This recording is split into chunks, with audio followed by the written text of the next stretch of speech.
hard. Kind of push and hold. Gotta push it hard.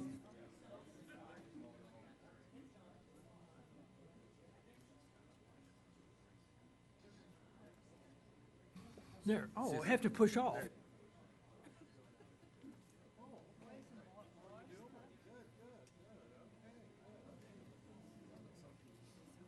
wonder if these work today.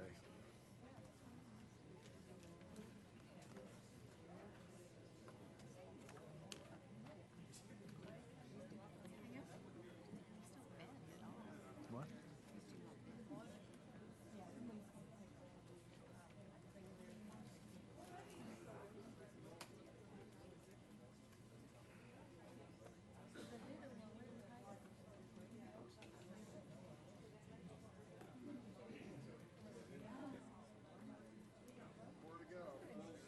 Call for it now. Should I ask if anyone's here for the public hearing on the budget? If I may have your attention for a moment, are there any guests, citizens in the audience who are here to hear the public reading of the budget? No guests, just TCCD folks? Okay. We'll go ahead and call the meeting to order, and I'm going to delay the public hearing then until later in the agenda. So at this time, it is appropriate to call for public comment, but I'm told there is no one present to do that. So we'll move on to board action items with the approval of 3 sets of minutes, the first being June 20th, 2013, and the chair would entertain a motion to approve. Is there a second? Any discussion? All those in favor, aye. Any opposed? The minutes of July 18th, 2013. A motion to approve? So moved. Mr. Greenhill, second by Mr. Carter. Discussion, all those in favor, aye. Any opposed? Actually, there are 4 sets of minutes. July 31, 2013. Motion to approve? Mr. Heed, Mr. Greenhill seconded. Any discussion? All those in favor, aye. Any opposed? And finally, the minutes of August 15th, 2013. Motion to approve. Mr. Carter? Second by Ms. Vandergrift. Discussion, all those in favor, aye. Any opposed? There are 3 items on the consent agenda, which you have previously received in your packets. We will take a motion on each of these. The first being the consideration and approval of the TCCD investment broker list. Motion to approve. You want to do all 3 at the same time? Consideration and approval of proposed recommendations for tenure and promotion in rank. Consideration and approval of interlocal and cooperative agreements. Motion to approve the consent agenda. Mr. Carter, seconded by Mr. Heed. Any discussion? All those in favor, aye. Any opposed? Committee reports. Mr. Carter, Audit and Finance. Audit and Finance Committee will meet at the end of this month. So once again, if there are items of special interest inquired from the other trustees, this would be a good time to say something about that. Just let me know what you'd like for us to talk about. Or submit to you in writing at a later date. Writing would be good. Governance Committee, I don't believe there's a report. Mr. Carter, do you have anything you want to add to the Governance Committee report? Ms. Vandergrift? Do you have any comments about the Governance Committee meeting? And institutional planning? I'll speak.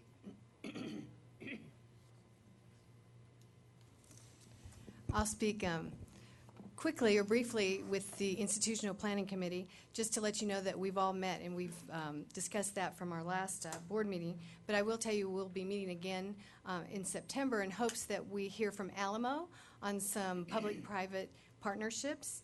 And the committee is evolving into something new, obviously, for the last 6 months. And so we have a large agenda ahead of us, things like looking at different financing options, our real estate holdings, and placing some projects through the DREAM score. So anyway, we look forward to that. So if anybody has any suggestions for us, we're happy.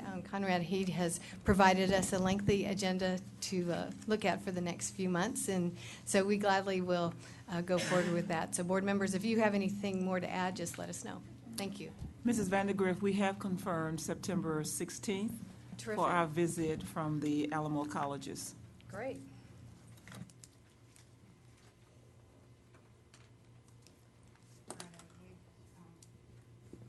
No action to be taken on any of the committee reports. So we'll move to item number 9. Ms. Hadley, consideration and approval of the Tarrant County College District investment policy. Madam President, board members, I am pleased to present to you Mr. Mark McClendon, who is going to bring one of our longtime advisors, who's helped us out so many, many times over the years, Mr. Jeff Lachelle, to talk about investment policy. Good evening, Madam Chancellor, Madam Chairman, trustees. It's always a pleasure to address y'all. I'd like to bring Mr. Luschel here. He's going to discuss investment policy and strategy. Mr. Luschel. Thank you. Good time, friend. For the record, Jeff Luschel with McCall, Parkhurst, and Horton, bond counsel to the district. Under the Public Funds Investment Act, there are a couple things that have to happen when a regular session of the legislature meets. There is a requirement that you are to be advised of any changes in the law that would have occurred, amendments to the Public Funds Investment Act. And as a matter of your annual review of your investment policy, you are to take action on either retaining the policy as it is currently stated or make changes, particularly any change that may be required under any amendments to the law. This will be very short. There were no changes to the Public Funds Investment Act enacted in the 2013 regular session. However, there was a provision in the education code that was amended that would impact potentially the board. It doesn't affect your investment policy, so this is more informational than anything else. But there is a provision in the education code, section 51.0031, that authorizes institutions of higher education with endowments of $25 million or more to invest as a prudent person and not necessarily be limited to the investments that are in the Public Funds Investment Act. That law was amended to provide that if you are an institution of higher education with an endowment of less than $25 million, you can contract with an institution of higher education with an endowment of $25 million or more, which would give the former institutions, the one with less than $25 million in endowment funds, the ability to contract and invest those funds in accordance with a prudent person standard rather than with a limited universe of investment securities. That doesn't necessarily affect you in a lot of ways. You also have powers under the Uniform Prudent Management of Institutional Funds Act to have the ability to invest funds as a prudent person, as a trustee would invest as a prudent person. So, in short, no changes to your investment policy were deemed necessary in reviewing of the statutes and the actions that were under consideration but did not become enacted by the legislature in its regular session. We wanted to make sure you were aware of this other change in the law, and with that, I'll answer any questions that you may have. Questions, board members? We'd like to get to that $25 million, Absolutely. become a prudent person. I know. One can only shake, as I noticed Mr. Greenhill, I had the same reaction, shaking your head over such changes in law. Yes, we are. About halfway there. That's But right. that's why I'm here tonight. That's the report. Thank you, Jeff. Nice to have you back. Thank you. Is there a motion to approve the investment policy as understood?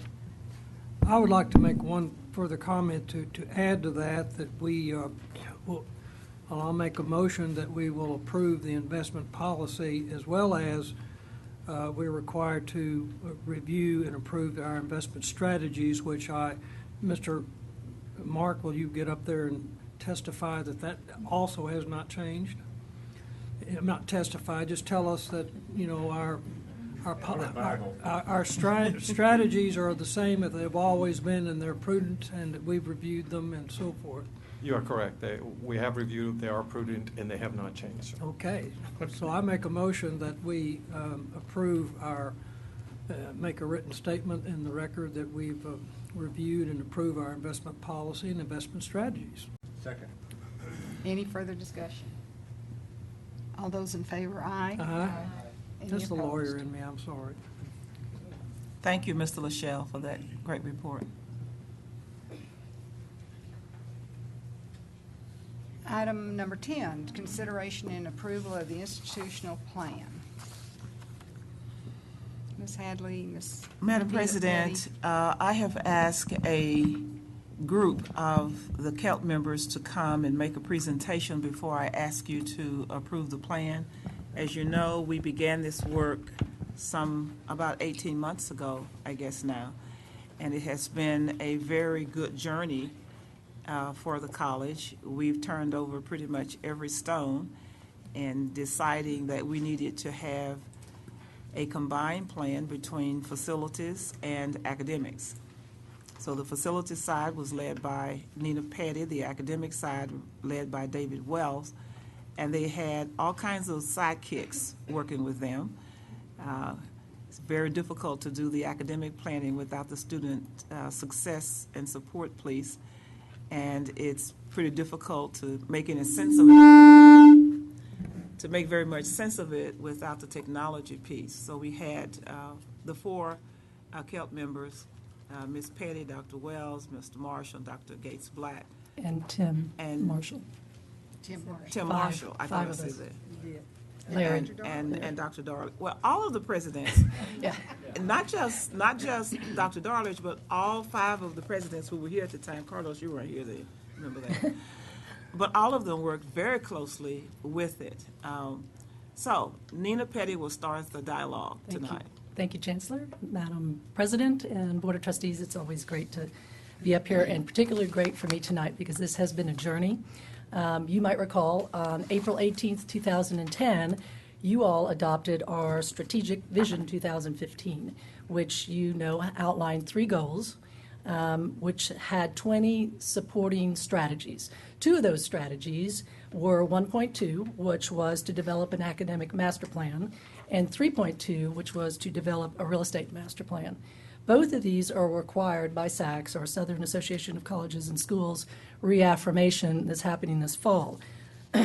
Early in the process, we engaged in really extensive research, which brought to light exactly what the Chancellor just indicated, that we needed a much more integrated plan, and that support services like communications and finance and information technology, student support and student services, and student success, human resources, were all really needed to be in it. And today, we have a plan, a process that incorporates all those things.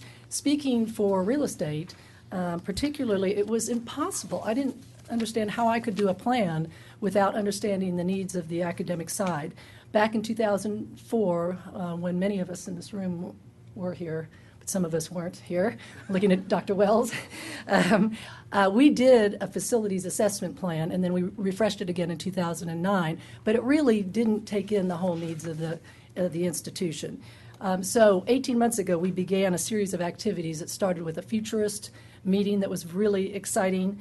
We had one-on-one interviews with students and faculty and staff and administrators. We did design charrettes at each of the campuses, town hall meetings at each of the campuses. We've had forums, we've had exhibitions, we've had conferences both inside and across the country at higher education conferences that we go to. We did a survey where we had 1,000 people respond to us. At the same time, behind the scenes, many of you don't probably know that we had teams of people surveying our facilities, and they studied everything from our enrollment data to capacity data. And this 400-page document, which I think you now have a link to, is the product of that research, and it includes information such as site plans for each of the campuses, space utilization studies, densities of our building uses, floor plans for each of the buildings denoting classrooms and lab space, mechanical, what we call MEP, mechanical, electrical, and plumbing recommendations, faculty future use recommendations, departmental zoning, renovations needed by building, campus circulation, site plans by department, development considerations, real estate zoning, campus utilities, building by building, color-coded floor plans, and descriptions, literally the playbook that my team will rely on for here over the next years. Through all of it, and these discussions and the complexity of the work test, we really feel like we have created a first of its kind, comprehensive, vision-driven, really inclusive plan. And it's really exciting. A number of us just got back from a conference in higher education, Dr. Joy Gates-Black, Dr. Wells, Margaret Letton, and some of our supporting folks. And what we learned is a lot of higher educations are doing what you call return on investment, ROI plans. But what they all lacked was the whole student component of it. And it was an international conference, and we had people from Europe, all over the world, that were coming up to us and saying, how do we get our hands on this? So it's really been exciting for us. And I just, before I turn it over to Dr. Wells, share with you a Henry Ford quote, which I think he said it best. Coming together is a beginning, keeping together is progress, and working together is success. And I know I speak for everyone in the CELT, where today I think we function better than we ever have, and we are up actually talking about each other's worlds, and the silos are down. And what better thing to accomplish as a district than that? So I'll turn it over to Dr. Wells to talk you through what we did on the academic side.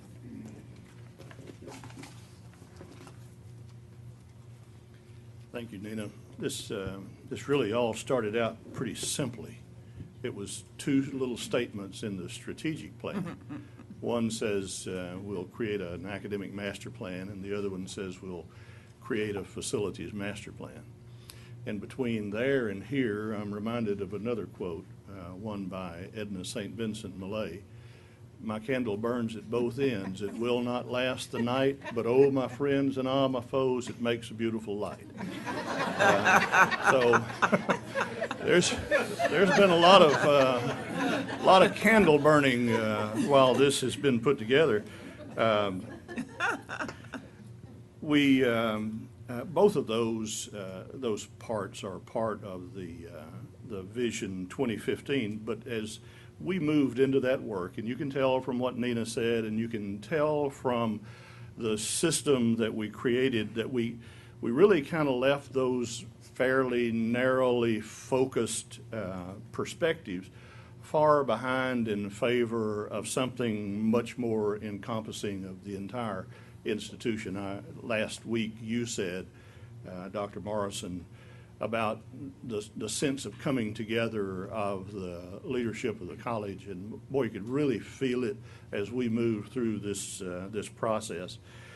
There's not a one of us, I think, on the CELT who's not familiar with academic master plans and facilities master plans that are done at institutions to check a list, just an item on a list, and then they put it up on the shelf, and they don't take it down and dust it off until the next accrediting regulatory agency comes along and says, we want to see your academic plan or your facilities plan. And I can tell you that there's not a one of us that ever wanted that to happen with this process. What we wanted was a system that would allow this institution to grow as the challenges that confronted us all around grew, so that we could respond to those. We wanted a plan that fulfilled our strategic plan goals, that helps us respond to what we see as enrollment growth over the future, that helps us eliminate barriers to student success, to help make sure that each of the individual campuses, as wonderful as they are, get to maintain their identity, but also help support the concept of a single college district. So it was important that we all work together and build a system that supported that. And finally, that allowed us to utilize our resources effectively and efficiently. So when I talk to you, if I think about this from looking at this from your perspective, what I want to see, not that I'm trying to tell you how to do your job, but what I want to see is something that that starts with you as a board of trustees and what you say to us about how and what you want this institution to be. And you know, that includes the mission and goals and values of the institution.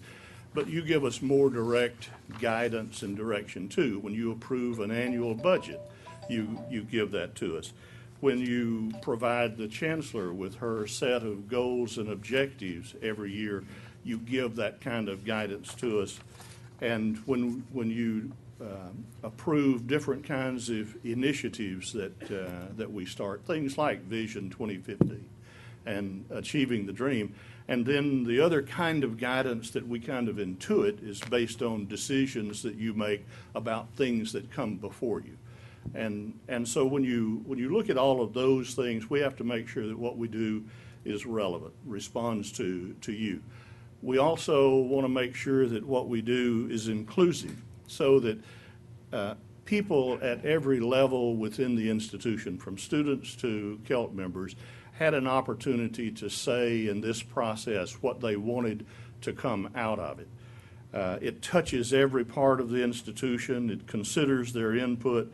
Everyone from marketing and PR to the campus presidents to student development services. When an idea moves through the institutional planning system, you can know that it, as a board member, that it's been touched by representatives of all different parts of the institution. You want us to be responsible, to make sure that we make intelligent use of the resources that you provide to us, that we prioritize that use of those resources to respond to the challenges, that we serve the taxpayers because they want to make sure that our resources are there to be used well by us, and that when we ask to expend resources either in the annual budget or sometimes there may be a proposal that comes to you outside that annual budget, that it will be a response to a need that's identified out there. We want to make sure that we create for you the sense and confidence that we're allowing creative ideas to come forward for consideration, and we want to make sure that we maintain for you the right of the board to make the final decision on proposals that move forward, either by your approval of the annual budget for those things that are in our current budget request, or if there is an occasion when we may bring forward an idea that's not covered in the current budget, but requires you to, if you approve it, to identify a location for the resources to support that project. So when you see a proposal moving to your level at the institution that is outside the current budget, I want you to have the confidence of knowing that that proposal has been through a fairly stringent evaluation, appraisal, vetting process at our level and lower, from the idea champion that brings it into the innovation forum and gets the assistance from a guide in there that helps identify the different bits and parts and pieces, even if it is a brand new program or an idea about technology or an idea about student services or a proposal for a new building that needs to be constructed. That you know our process has provided a comprehensive review of all of those parts and pieces that help you make the decision to go or no go with a project like that. I think at the end of all of that, you want to know that approving the institutional plan approves a system. It doesn't approve a list of projects for you to do. You're not going to get a list of projects to do until they have worked their way through that system, and we have not been able to find the resources within the existing budget to accommodate those. That's when you have the opportunity to consider whether or not there may need to be an alternate source of financing for those projects.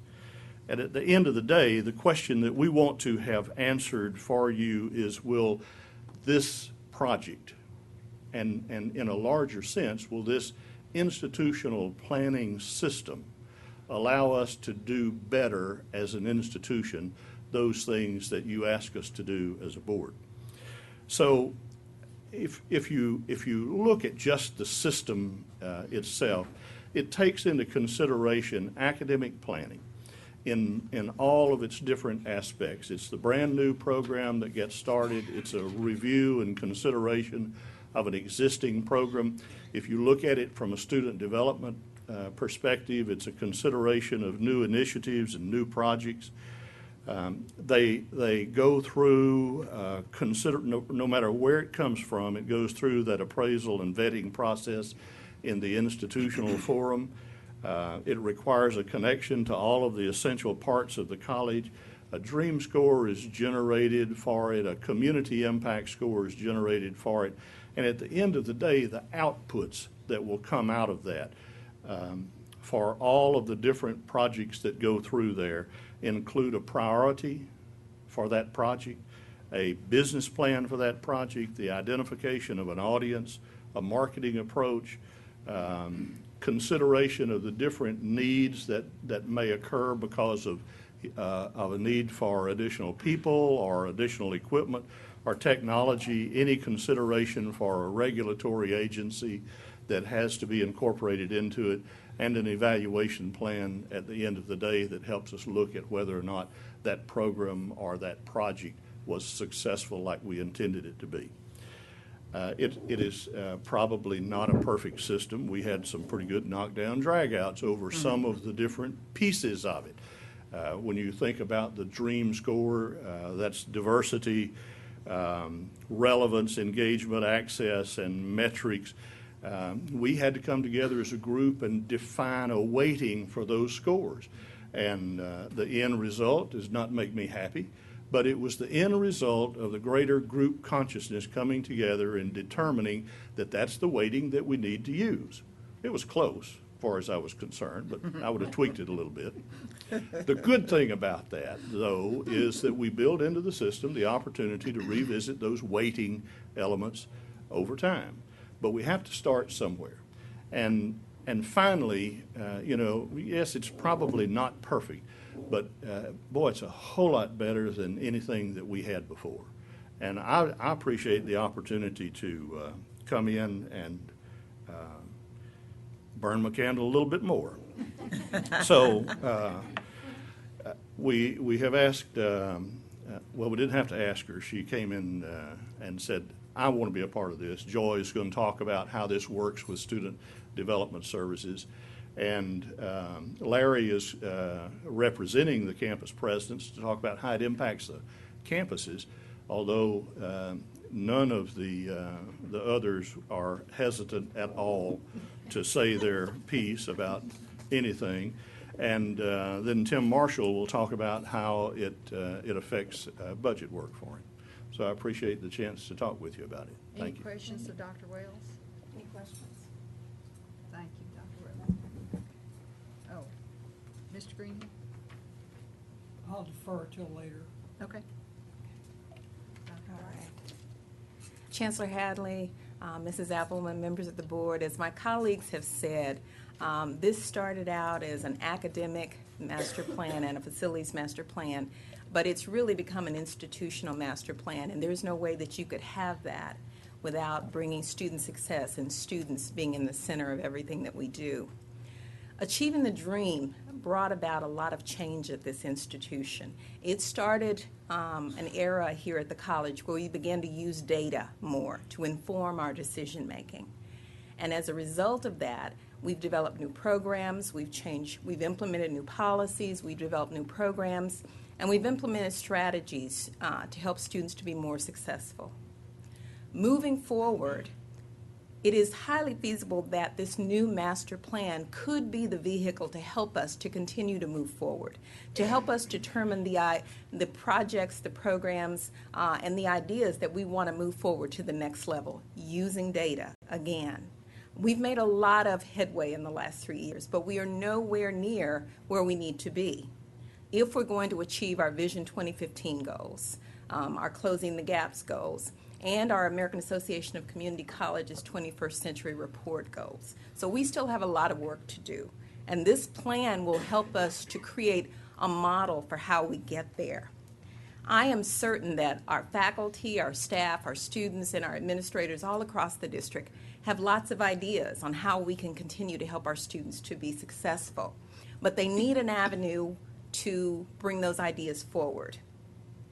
This institutional master plan will help us to vet those ideas in an atmosphere that's supportive, that's positive, and that's transparent before any resources are committed to any project. And so I certainly see this as an opportunity for us. Change can be frightening, it can be unsettling sometimes, but certainly at Tarrant County College, we've not shied away from change. And I hope that we'll continue to do that.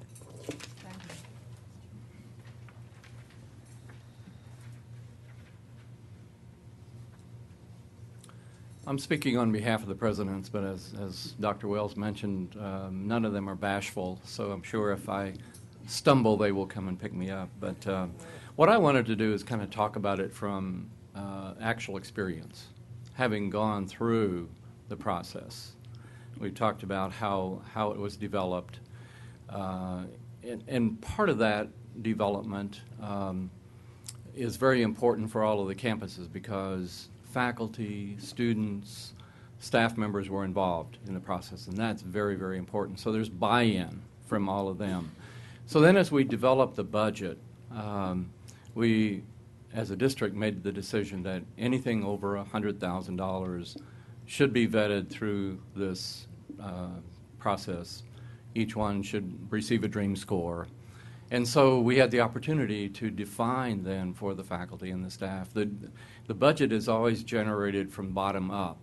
And so faculty, staff, to their department chairs, to their divisional deans, knew that they had to follow what they call a dream score. And so we had the opportunity to define what that means. And it all goes back to Vision 2015 in terms of diversity, relevance, engagement, access, and metrics. And so that was really a good learning experience for all of them. So they developed their budget ideas. And in the past, the leadership team would get together and we would take all of these ideas and we would try to prioritize them. And in many cases, it was based on who had the best story.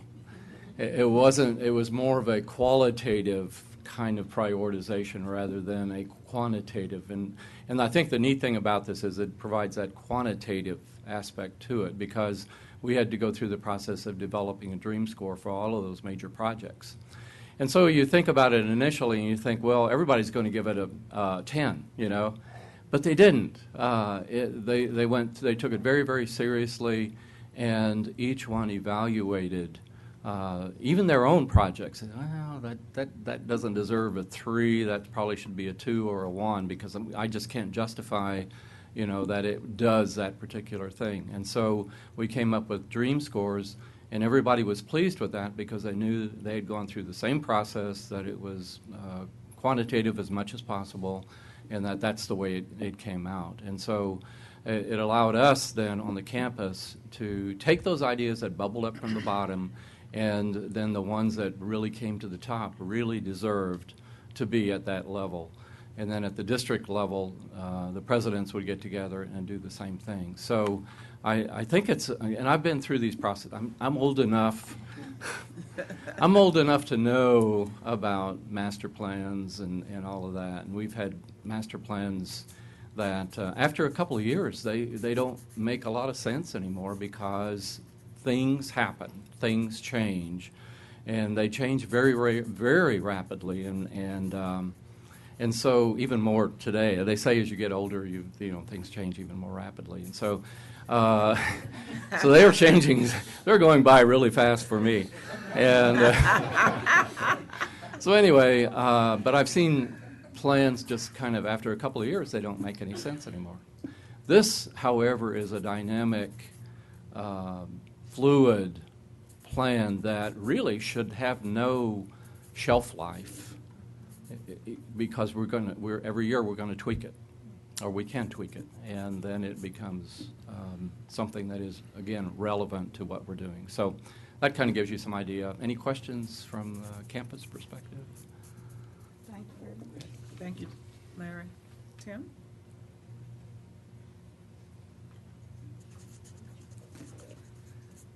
Always nice when you're asked to provide some information for a presentation, and then after you give the information, they go, well, we need you to speak. So as I listen to my cohort speak, I can't stop adding to the list. You know, if you see the little email message, that was what I had prepared to talk about. But as I keep thinking about this process, I keep getting more excited. And I don't know if Mike Eakes here or not, and if you've been to Mike Eakes training, you'll find out the first thing you need to know is to listen to the voice of the customer. No matter what your organization is, you need to know what you have to build, have to provide as a service, or have to act as an organization to make yourself valuable to the customer. And the only way to know that is to ask them. And we have many customers. We have students, we have faculty, we have our own staff. And this process not only involved the voice of the customer up front, from what Tom Dwyer says is the thousands of people that they talk to, but it allows that continual communications process to keep going through so that you never have a stale voice from the customer. If you've ever done anything online with regards to Amazon, you'll find out that they'll find you wherever you are with regards to things like people that bought this will also buy that. This is what we need to find within what our customer is saying, those patterns of what it means when a student comes to us for a particular program, what impact that has elsewhere. The only people that know that are our faculty for the most part. We as staff sit back and provide a service, but our faculty and the students are the primary voice that we have to follow. And to ask somebody like myself during budget planning to look at 398 technology requests, that's what happened when we did our budget process this year, and not have that voice of the customer ringing loud in my ear, it's very difficult to pick out those patterns. So we need to depend on a service and not individuals to help us provide that consistent voice of the customer. Our campus presidents are great communicators, but sometimes in the past they might have only had a minute time to pass on that voice of our customer. This process allows that to be continuous. So the dream score not only allows me to see the patterns, but it allows somebody else rather than me to set that priority. You do not want the geek to set your priorities. The geek will buy all the nice shiny things and I'll rapidly turn them over into the next new shiny thing. I'll settle on things that make me comfortable and not my customer comfortable. So we need to have that continual voice from the faculty that tells me something I don't even know about in instructional technology because they've seen it new, and that they don't need to wait another year to find out that their number gets put in line with 397 other requests. The Innovation Forum provides them that voice. The Technology Strategic Plan is created in conjunction with strategic 2015 strategic vision, which will soon need to be resurrected for the next 5-year period. And the other night I talked about that process. This score can provide, or the form can provide, an entry point for any project or goal that we'll be talking about over the next 5 years. And it'll provide that entry point to more than just our faculty and staff. It'll provide an entry point for the students also. And if you've known me for any short period of time, that's all you've known me is for a short period of time, is that I very quickly want to get to the data that will drive my decision. Because even if I have a gut feeling, I want to be able to have it backed up by statistics and research. And from this standpoint, when we talk about the model that we're getting ready to put to your vote, the people that are the champions that are proposing it also have to propose how they're going to measure success.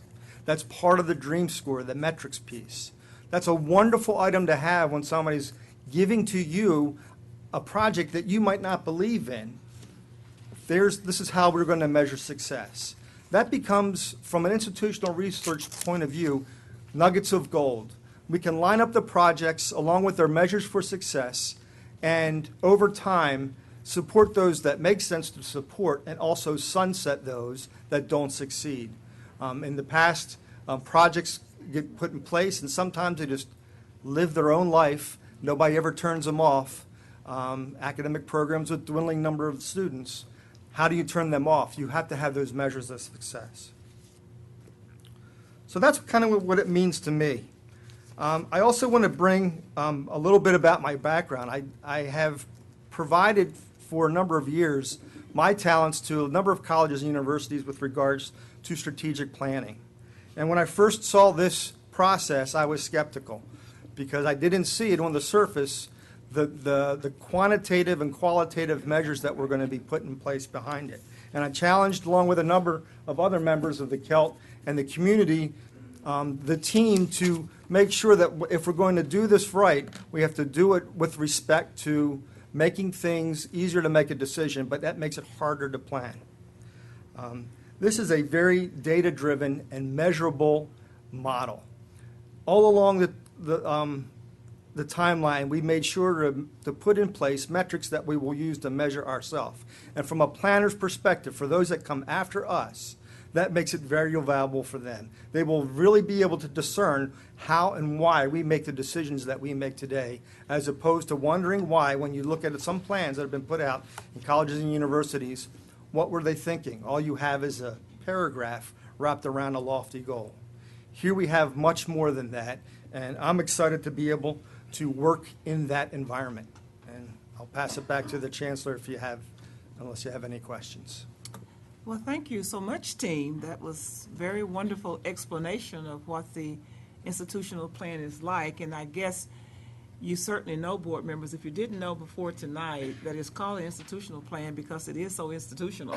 You can see it actually encumbers some of everything that we do. Do you have any questions for any of the presenters, Mr. I don't have any questions. I have some comments, and if you need a motion, Madam Chairman, I'll make one, that we approve the institutional plan.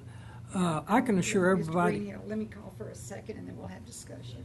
Oh, I want to, oh, yeah, Mr. okay, Hill. I'm sorry. Motion and second on the floor. Okay, Discussion. discussion. Robert's Rules of Order. I want to assure everybody in the room that this Board of Directors, Board of Trustees is totally committed to this process. I myself am very excited about it.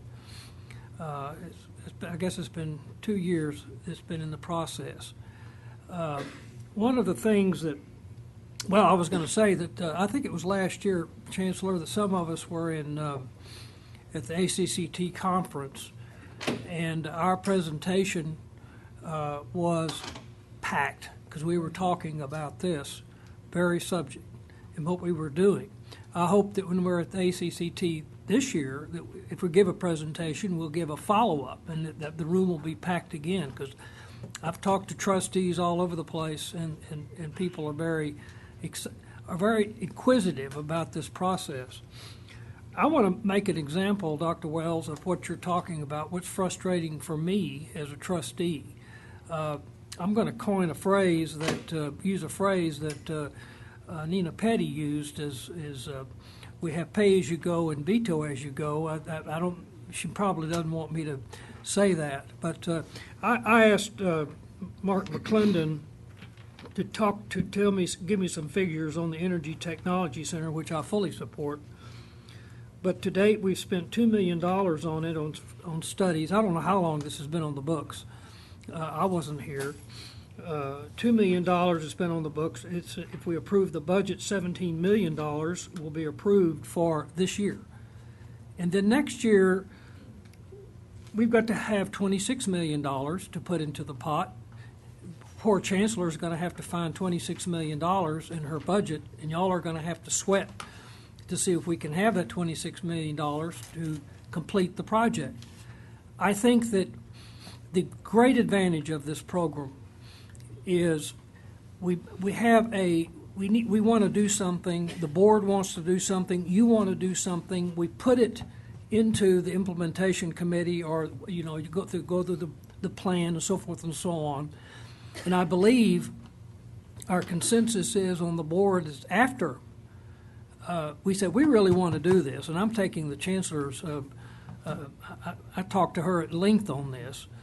After we've decided this is something we want to do, then we have a finance committee that figures out how to do it. And we're going to have a financial advisor, and that's what that's for, is to give us alternatives on how to, if we really want to think outside the box on how to get something, to build something or do something innovative, we can go outside of pay-as-you-go, and maybe not, but we'll see if we can do it.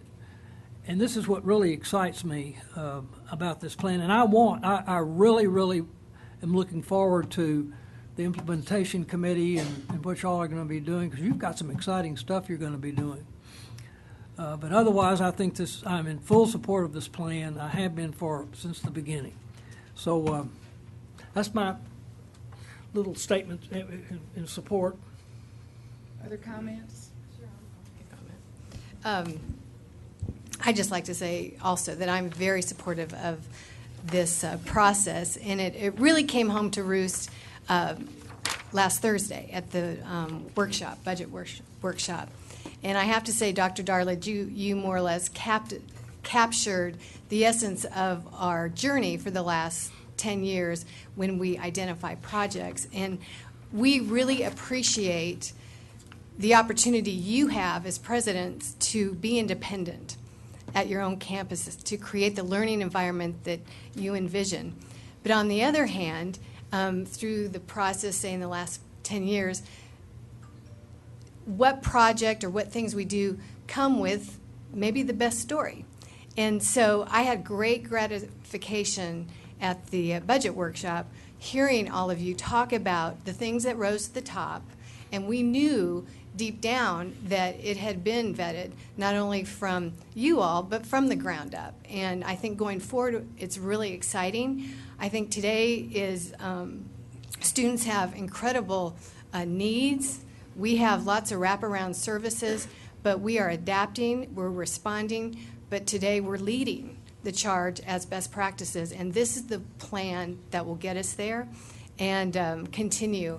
And so I really just appreciate all the time and effort that it took to present last week, and looking forward to the future. Thank you.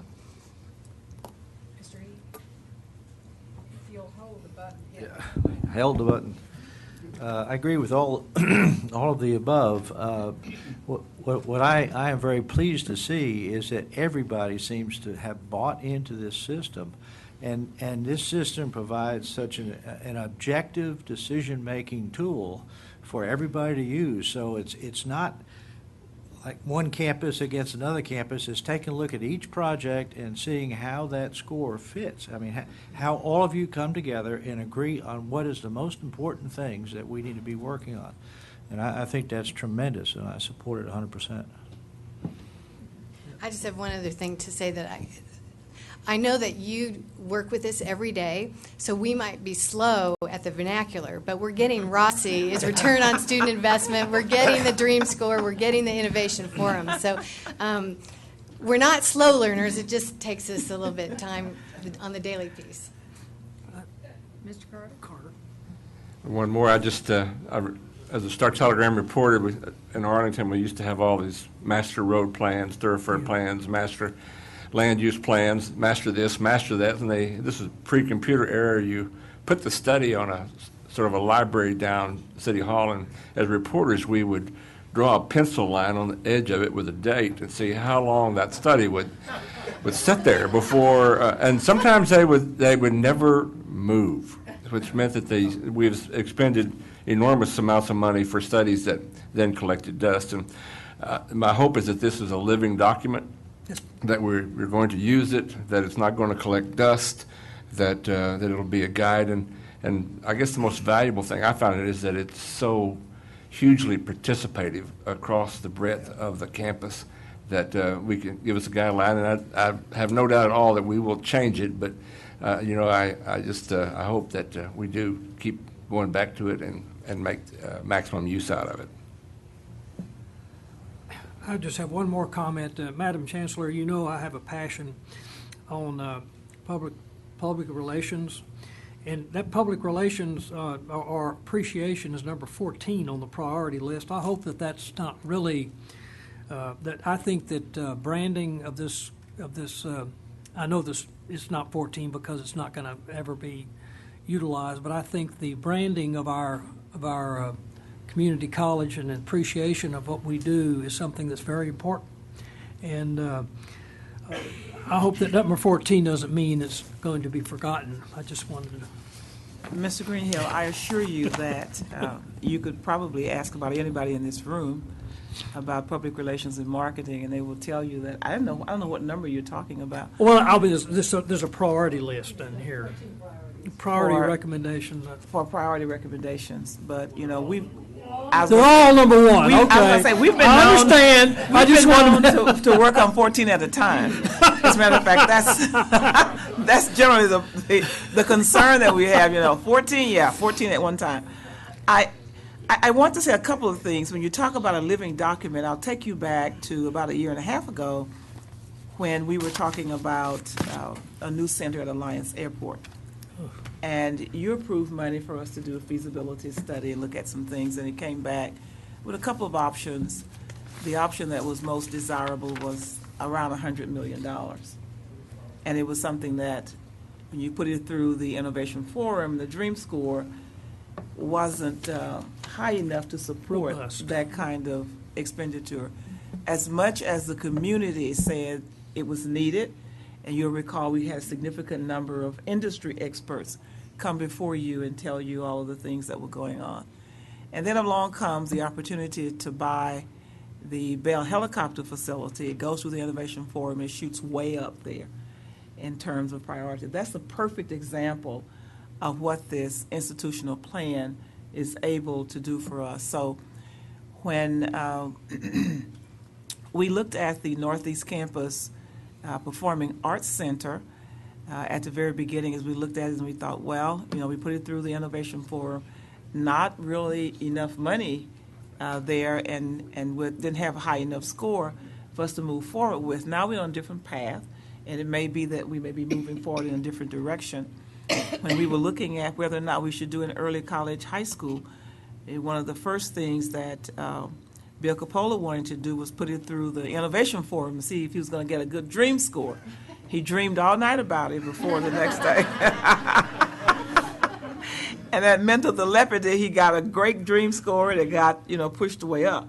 So those are the kinds of things that I want you to know we will be doing all the time. And then the other thing that somebody said, I'll just reiterate it, the Institutional Planning Committee is really going to be the glue that pulls it all together for us, because as we look at projects that we want to do, projects, anything that costs $100,000 or more, will go through the Innovation Forum, get a dream score, and as we prioritize those items, they will go then to the Institutional Planning Committee to decide whether or not we should move forward on them. And if they decide that we do move forward, they'll send them to the Finance and Audit Committee and say, okay, these are the things that we think we want to do. How would you like to pay for them? So we'll have some very good work, I know, that will come from this. And then finally, I think Dr. Wells was the one who said we need an institutional plan that would include facilities as well as academics in order to be in line with the standards of the Southern Association of Colleges and Schools Commission on Colleges. And I think when they look at our plan, my guess is that many of them won't understand it. We'll have to really explain it. It is very different. And that brings me to another point. I think Mrs. Vandergrift said something about leading the way. For years, at the beginning of this institution, we were known throughout the United States and other parts of the world as a trend-setting institution. And people who've been around here as long as I have remember those wonderful, glorious days. as time went on, things tend to be cyclical. We kind of got away from that. We're getting back to that cutting edge now. And so some of the things that we want to do may not have been done by other institutions, but I promise you, as Mr. Greenhill said, we had a packed room. We ran out of handouts that day because people were so interested. Tell us about this. Tell us about that. And so one of the things that you'll hear more about, too, as we talk about ATD, and I'll tell you about that perhaps a little bit later. Ms. Control, am I free to say it on this microphone now? I have to wait until tomorrow. I have to wait until tomorrow. Okay. All right. I just think I never think I'm the boss. I don't have all these bosses sitting out here in front of me. But the final thing I want to say about the institutional plan is that we have had excellent leadership from our consultant, from BOKA Powell. We had a lot of people come in. They brought in people from all over the country, people who were visionaries, people who were really steeped in academics, people who were futurists. And our faculty and staff got to listen to all of those people as they were formulating thoughts in their minds about how we should go forward with this plan. So we had lots of people, but the two people who've been with us steadily from day one up until now, and they're here tonight. And I want to acknowledge Tom Dwyer and Vanessa Sharp, who have been absolutely wonderful for us. So we do really appreciate the leadership that you've given. I'm convinced that this is a plan that other people will certainly be copying around the country. Dr. Morrison, didn't mean to overlook you. Do you Let's want to vote. say anything? All right, if the trustees are ready to call the question, all those in favor of the motion to approve the institutional plan, please say aye. And I assume there are no opposed. Thank you to all of you who have participated in this, which I think is everyone in the room at some level. We really.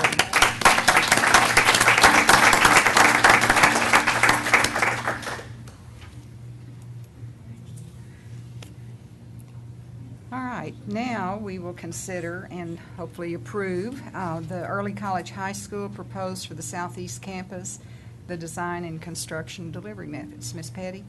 Madam President, before Ms. Petty starts her presentation, I want to acknowledge Dr. Marcelo Scavazos, who is with us tonight. He's superintendent of the Arlington ISD. He's sitting there on the edge of his chair. And his boss is with him. That's right. The president of the Arlington ISD Board, Ms. Jamie Sullins. Would you please come forward as well and be acknowledged? And if you both like to have a word before we get into the technical pieces of this. Absolutely. Thank you, Chancellor, and thank you, Board of Trustees, for the opportunity to just visit with you briefly here. I want to thank TCC and the leadership in particular for the partnering that we've been doing with Arlington Independent School District and TCC. Bill has been really motivated, and partly because we've met together and motivated each other on this partnership. And I've announced it also to the community as an early college high school and the establishment of that and our dreams and desires. And you talk about a dream score. And we look at our opportunities when we meet and when we meet with the Chancellor, opportunities for students and their dreams. And so it's very fitting that you talk about dreams tonight. And I think our partnership, and you'll recall, Chancellor, that we don't even have time, we don't even make time sometimes to schedule a formal meeting. That's right. We met at UTA after one of your Christmas celebrations, I think, and just found a place at UTA to meet, to talk about this wonderful project. Because we know that there's no time to waste.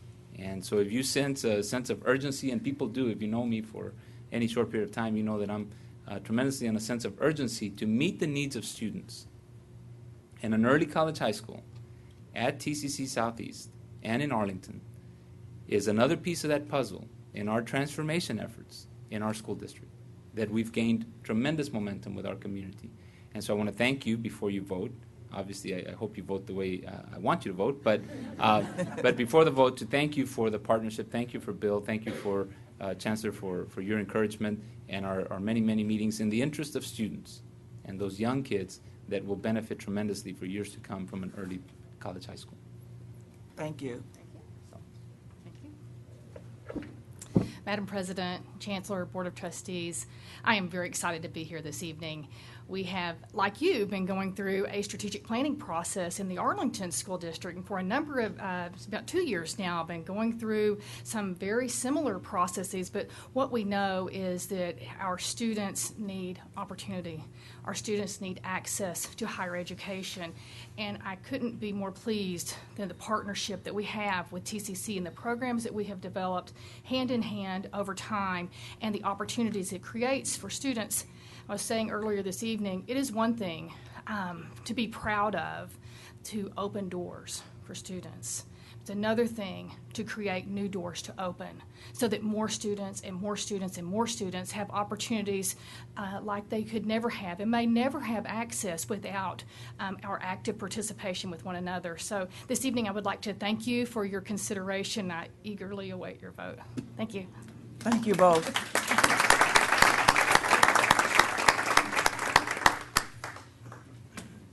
Nina? Okay, before I get started on this item, I did want to just let you all know that the innovation forums are right now in various stages of design, planning, and construction, and they will be housed with a liaison, an innovation forum liaison, under the leadership of Margaret Lutton, who's with us tonight as Director of Strategic Projects. So all of our projects are going to be running through that, but this item tonight was one of the very first items that went through, has a dream score, has a cost component, has a community impact component. So I'm very pleased to present you in the spirit of urgency the request for you to approve our delivery method, because as I mentioned last Thursday night, every drop needs to hit in the bucket so that we are open in August of next year. So this is going to be fun. So a unique thing about this is that we're also proposing a $13 million budget that you'll approve later for, that is combined as a part of our larger budget. That budget takes in the construction contract, which you will be approving at some later date. And this budget also includes the design, the construction, the furniture, fixtures, technology, owner contingency, and move-in. So unlike how we've done projects in the past, where we do a study and then we think about it and look at our belly button, and then we bring you a contract and there may not be enough money, you're getting sort of a comprehensive look. And that's because we ran it through the institutional plan and we're able to capture all those costs. Tonight, staff is asking you to approve the selection method of an architectural firm out of our IDIQ pool, which stands for indefinite delivery and indefinite quantity, and we use this pool all the time to do our work on a routine basis, and begin those negotiations per our director Kirby Chadwell yesterday, because I know he's eager to get going on that.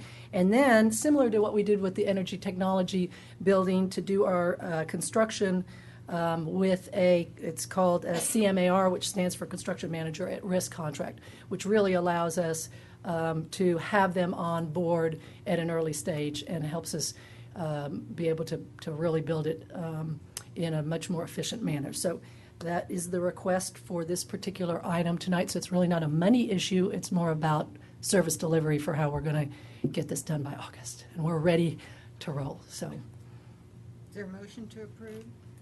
I make a motion to approve. Seconded by Ms. Vandergriff. Discussion, please. Any questions? Discussion? You ready for the question? All those in favor? Aye. Any opposed? thank you. Item number 12 is, actually the next two items sort of go hand in hand. 12 and 13 are request for our programming management. Thank you very much. Thank you. We're excited about working with you. The next two items go hand in hand. They're for our program manager contracts. The first one is for Sewell Advisory Services for a financial construction consultant. In the case of both of these, there was an RFP last year to do these contracts for a 3-year period with so each year, we kind of refresh what we might be doing and maybe modify the contract somewhat.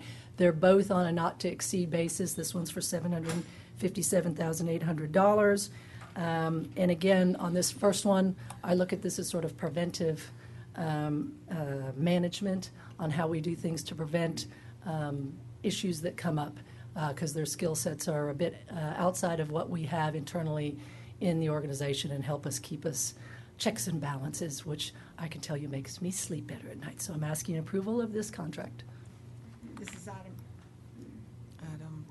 12. Item This number is item number 12. 12 on the agenda, to approve the contract extension with Sewell Advisory Services for financial construction consulting services in an amount not to exceed $757,800. Motion to approve. So moved.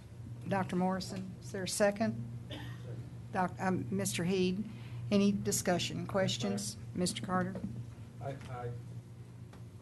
don't know if the trustees are really aware that at this point sorry, I can't get this to come on. At this point, there we go. With this contract, we will be at about $1.8 million with this particular consultant. The basic purpose is to look at construction projects and see what kind of savings are there. I know that the company comes highly recommended and that Ms. Petty likes it, and I know the Chancellor likes it. But it's quite a substantial sum of money. There's been some controversy in the past. I'm simply uncertain that we're getting enough value out of it to be worthy of $1.8 million. Also, we seem to be institutionalizing this particular program, and I'm fairly concerned about it. And I know they say, well, we saved this much money and that, but I don't know. I'm not seeing any reports. I'm just up to this point, I've been willing to take everybody's word for it, but I'm no longer prepared to do that. Mr. Carter, we can get you, as we save money on various projects, they always come to the board for refunds, or what you don't get very often is when we have a project and it is a not-to-exceed amount, you don't get sometimes the amount of money that's left over in the contract. I won't try to remember what the general percentage of payment is to consultants for building projects. I suppose Nina has that number in her mind. This amount. Not just this one, I mean, but generally when organizations have Yes. large amounts of money for CIP programs, what they generally spend on consultants. Normally, we've done a study of Alamo, Dallas Community College, some other colleges in higher education. Normally spend between 4.5% to 5% of their CIP budget on these types of services. This year, it's approximately 2.6% of our budgets. I think I mentioned last Thursday that we have about $800,000 proposed that's coming in savings as a result of these folks. And beyond that, they are also instrumental in doing some things around training people, not only internally, but in their own shops for us to be able to do some of that work. So again, it's not to exceed. Last year, I think we did not spend somewhere in the vicinity of $250,000 on these contracts because we only use them when we need them. Now, I will tell you, we did a massive volume last year.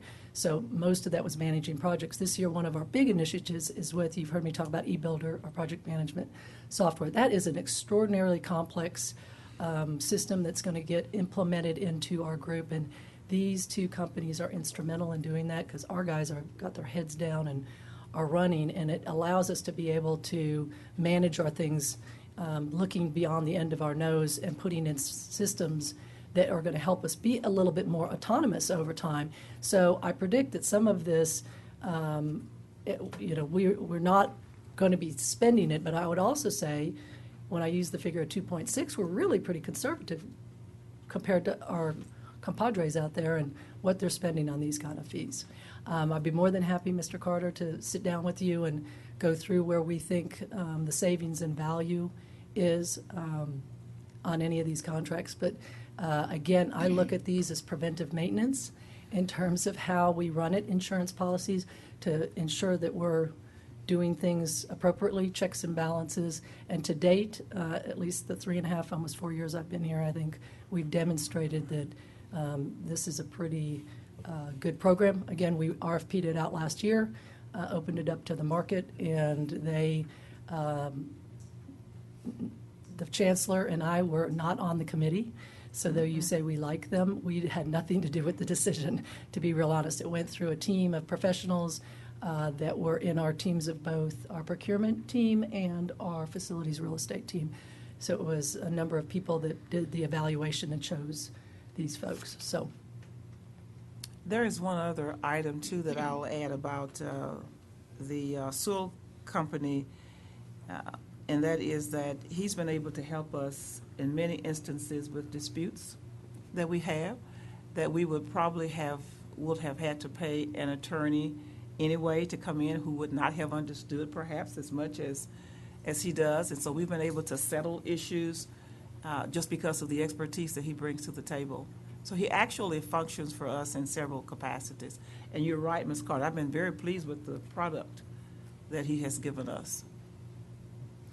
Is there such a thing as asking for a return on investment number? I mean, we invest X amount of dollars in these things, and what are we getting back in terms of savings? I think that's what Mr. Carter's really... absolutely. I'm certain. I know that you go outside for expertise, and it's quite possible that we do this internally. And I thought that 3 years ago when we had this discussion that we were moving that direction, but clearly we did not. That you say 800,000 we saved. Here's this 757,000. Kind of gets to be kind of a washy kind of deal, but it may be not the best return on investment we can make. Well, I know it's very comfortable for everyone. I do know that. Well, part of it is if it prevents a disaster, it's hard to count that it was savings because you're preventing things from happening. But absolutely, we can do return on investment calculations on that all day long. I mean, that, and that's how we look at it, and that's also how we compare ourselves to other organizations that are paying upwards of double what we're paying here as a district. Again, part of this is also training our internal staff to do some of the things that they do, but we have a huge volume and magnitude of projects, and at this juncture, we're not equipped to be able to manage those without the extra help. Just isn't going to happen. Well, there's another piece that goes along with that as well, and that is finding specialized expertise at the price that we could pay at Tarrant County College as an employee. And you may say, well, Absolutely. why don't you pay the employee more than that? Because we have a general salary schedule that we go by, and you can't just pull somebody out of the air and pay them whatever they say they want and ignore what other people are making. So that's, that's the way it goes. I mean, if you have very large firms all the time who call in outside experts because they don't have them on staff and can't afford to keep them on staff. And that's the way we look at this. What I'll prepare for the board, however, is a comprehensive look at what other institutions are doing with these kind of services. I can tell you that nobody escapes them. Everybody uses outside services for management of large projects or large numbers of dollars worth of projects. So this is not out of line with the industry. Any other questions? Would it be appropriate, possible, to have almost a job description or a documentation of sorts of the kinds of services that Sewell Advisory has? It's all in the scope of the contract, and I can elaborate all day long on that one. Okay. Let's see, is Mike Herndon, can you wobble to the... No. Can you wobble to the microphone? I think of an attorney's need and requirement of keeping documented almost minute by minute. Yeah, Mike serving Herndon is our hourly. director of process of procurement, and he runs a very tight ship around here, which is why this item is on the agenda. I think I told the governance committee that I didn't think the item needed to come to the board. Mike Herndon agreed. That's the same one? No, not this one, that's a BOKA. That's the next one? Yeah. You could walk Oh, that's, back. okay, that's the wrong one. BOKA Powell. I'm confused. I don't know if Mike has some, I mean, I think. Well, maybe Mike what I here wanted Mike to talking about do, the what I wanted Mike process. to do was to talk about, Mrs. Appleman asked about a job description, and I don't think that's what you mean. I think you mean scope of services. No, Okay. I actually mean almost like a diary. What do you call that, Mr. Greenhill, when you have A to billing document the statement? billing, your billable hours? And you write down everything you said and to whom, and, okay. If there's some way just to have a sampling of that, Oh, and maybe absolutely. that would provide some comfort, if you will, to I some of the mean, and these trustees. folks, we have a pretty, believe it or not, for the Ours is called the volume elite we system. did last year, we have a very lean team between even our internal folks and our out task people. I'm not sure what the number is. I know last year was about 9 combined between Parsons, Sewell, and our in-house team. We've grown under Gary Prather's leadership, a smaller, for the mainly smaller projects, but the volume of things we do and what we have on our table going forward with a $13 million project and a $46 million I mean, these are things that you do not want to do. You want to check and balance and make sure you're really doing things. And I think the key is we've got great talent internally. I'm always bragging about my team, but candidly, we can't pay for the type of services that we get that are more along the line of attorney-type, forensic, construction, that really helps save us money. So again, we prevent some things from happening. A great example is this new energy technology building that, with the effort under the leadership of these two groups, pulled out $3.5 million. Our team just isn't, I'm not saying they're not skilled to do that, but it's really having the talent and the experience. I always say there's no substitute for actually knowing what you're doing. And that talent is really important as an adjunct to our great team internally. And for 2.6% of what your budget is, you should sleep better every night. To your point, we absolutely have them, but I tell you, most of them don't go to the bathroom without one of us knowing where they are. I mean, we're working hand in hand every single day as a team effort. And if you were at the firing range grand opening, one of our out task guys was recognized, Ignacio, for his talent. He's outside the team, and so they add a great service to us, candidly. And but I understand the concerns. It's always Mike, I still want you to speak. Since you're here. To the comfort level that you have as you approve these processes for external consultants. Okay. Well, one thing I do want to make clear, in purchasing, we don't dictate need. We dictate process and make sure that it's followed. And I can tell you with both this one and the Parsons contract next on the agenda, we went through a formal RFP process. We had a diverse committee that reviewed those, and in both cases, I concurred with the committee's recommendation of the companies that were selected. So from that perspective, the contractual documents that we signed and agreed to were reviewed by legal. So, I mean, from a compliance standpoint, purchasing has no issue with that. Any other questions of Ms. Petty or Mr. Herndon or any others? Call the question.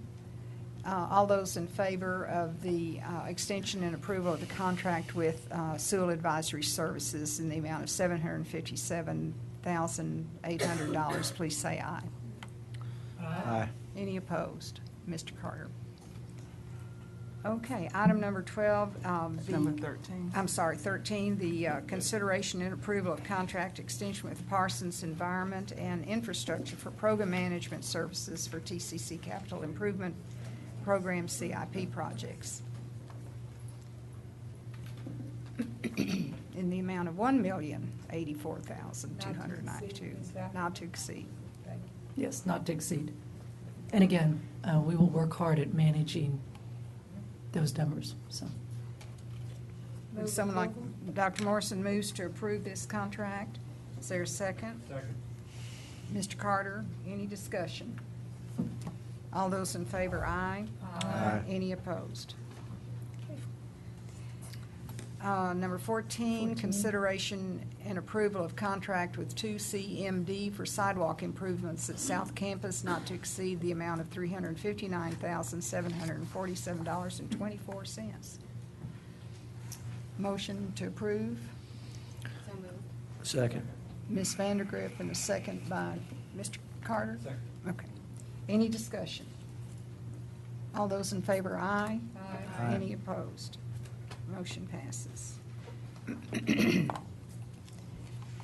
Number 15, consideration and approval of Texas Multiple Awards Schedule Cooperative Agreement with Brandt Companies for replacement of the Sump pump system at Northeast Campus in the amount of $290,604. Motion to approve.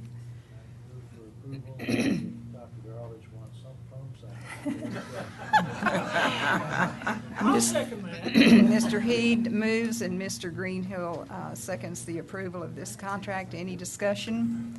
All those in favor, aye. Aye. Any opposed? Motion passes. Number 16, consideration and approval of contract with VLK Architects for TCC Real Estate and Facilities Design Guidelines and Construction Standards not to exceed $372,056. Motion to approve. Ms. Vandergriff, second. Second. Mr. Carter, any discussion? All those in favor, aye. Aye. Any opposed? Motion carries. Number 17, consideration and approval of contract with VLK Architects for TCC educational specifications and furniture standards in the amount of $152,950. Motion to approve. So moved. Mr. Greenhill. Second. Ms. Vandergriff, second. Any discussion, questions? All those in favor, aye. Aye. Any opposed? Motion carries. Number 18, consideration and approval of contract with BOKA Powell for the implementation phase of the TCC institutional plan not to exceed the amount of $86,930. Motion to approve. Mr. Heed. Second. Ms. Vandergriff seconds. Discussion? Discussion. Yes, I may be in error, but I believe this contract is actually for like 4 months for the rest of the year. Is that correct? No, this contract is actually ending August 31. Next year? No, August 31, 2013. It was hung up with discussions between procurement and facilities, and just got delayed. So this is a... I guess so on this particular thing, and I'm missing the number. I think we've already paid BOKA Powell somewhere between 1.4 and 1.6 million. I forget the exact number, right around that sort of number. And again, we seem to be institutionalizing this, and I'm guessing that we'll probably have another request here that in our next meeting for...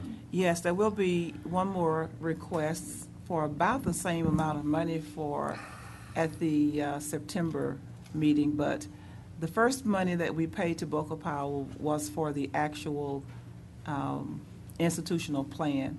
This $86,930 was paid to them to help us design the implementation of that plan. And I'm not sure what the third one is. Nina, you'll remind me of that one. It's sort of like having a baby. So the first contract, we had the baby, and now the baby needs a little bit of nurturing. We, as I announced earlier, are in the process of putting in place internally the innovation forums, staffed with the innovation forum liaison under Margaret's leadership. She just needs a little help with formula and diapers and those sort of things. This contract goes through August 31st, and then we'll bring you one in September that will take us through December. And hopefully at that point we're done. We may, need some refreshing, but we feel like we've invested a lot in a plan. And again, similar to just needing resources outside to help, nurture this along the way. Yeah, it's not a matter of feel. We have. All right. And it's, again, not to exceed how these contracts do, and we manage it. This, as you've heard so much tonight, has been this moving amoeba thing that the reason we didn't combine the contracts initially is because we didn't know the scope. And it's been moving all along because as we move forward, it changes. And now we have a very different vision of what the scope needs to be September through December. We did not have that. I mean, we had it in May, but we've modified it. So instead of having to go back and change the scope, and so when we use professional contracts like this, the reason it's a different deal is the first contract had scope deliverables that were very clear cut. We completed those, paid for them, and then it's a new service authorization contract. And procurement, I think, felt strongly that you should just see it. It was under the 100, and that was why it's taken so long to get to you, because your rule is really not to see things over 100. And we do a lot of contracts with vendors that, we do. Well, it's really a long continuation. It's a much larger contract than 86. So I'm gathering this work that's pretty much already done, since we're going to wrap it up here in 11 days. Yes, sir. We're late in paying. So we have an overdue note? Not quite. Not quite. No, sir, not quite. I see. And candidly, BOKA Powell has been very accommodating, to be real honest, with our system and how we work here and what we need to do to cross Ts and dot Is. So we'll hope you'll approve it tonight so we can get on with the next phase. All right, I have a motion and a second. Call the question.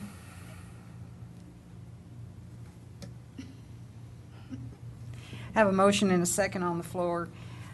Any further discussion, questions? All those in favor of approving $86,930 contract extension with BOKA Powell, please say aye. Aye. Any opposed? Thank you for your Thank time and you. attention. Mr. Marshall, I think you're... No, you we have have one one more. more, number Yeah, 19, the the Oncor. Oncor I contract. forgot that earlier, that Encore. Sorry, David Holke, I know this is important to you. It's The important last to all item. of us. Yes, it is. This is to consider and approve the service agreement with Oncor Electric Delivery Company for medium voltage electric service entrance infrastructure improvements to support the Energy Technology Center at South Campus in the amount of $350,612.44. Move to approve. Dr. Morrison, second by Ms. Vandergrift. Discussion. Any discussion? All those in favor, aye. Any opposed? Motion carries. Okay. Thank you so much. Thank you. Now, Mr. Marshall. Thank you, Nina. Item number 20 is the consideration and approval of purchase of Adobe Enterprise license for Creative Suite software from Journey Education in the amount of $147,836. Mr. Marshall? You took the words right out of my mouth. Motion to, Dr. Morrison moves to approve. Is there a second it. Mr. Greenhill, any discussion, questions? We should at least know what Creative Suite software does for Journey Education. What is that? Journey Education is the vendor that sells Adobe software. The Creative Suite, if you've heard of products like Adobe Acrobat Pro, Adobe Publisher, Adobe Photoshop, these are all the graphics and video editing software that is taught in our digital imaging and art and digital art classes. It's also the software that we use within our own imaging and graphics departments. And this is an enterprise-wide license that allows us to install the software on every computer the district owns. And this is the second year cost of a 3-year agreement that we have. Well, it's already in the budget. Everything I bring you is already in the budget. The license for over 11,000 computers? Yes. Over 11,000. I have a motion and a second on the floor. Is there any further discussion or questions? All those in favor, aye. Aye. Any opposed? Thank you. Motion approved.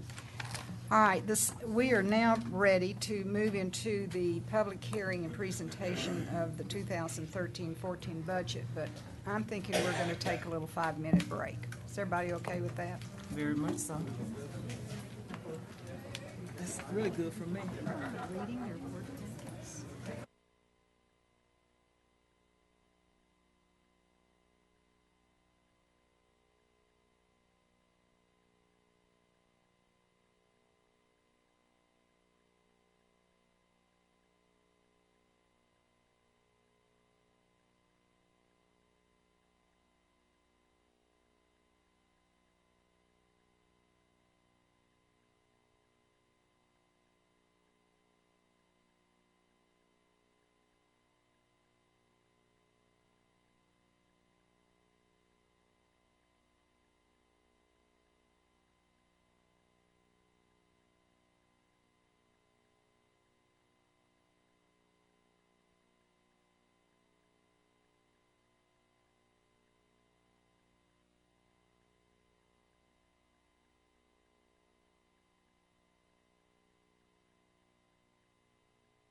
Michelle. How's it going? After everything is over and we go back to the real world.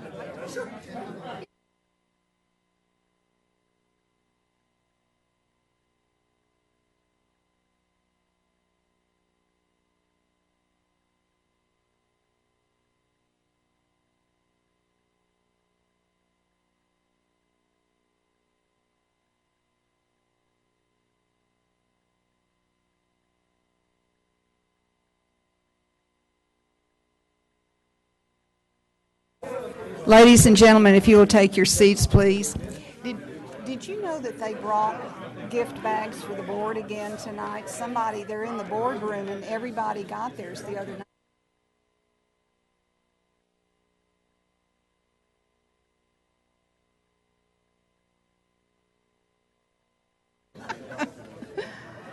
I'm gonna stand up. Okay, at the podium.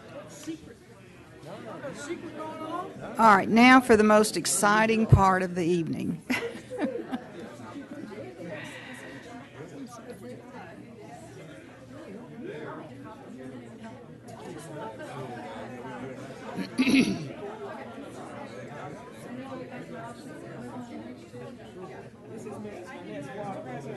They're right here.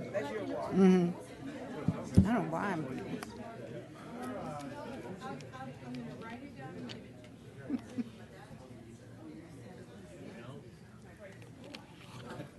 Okay. We will proceed with the public hearing and the presentation of the budget for 2013-14. Mrs. Hadley in the Kelton.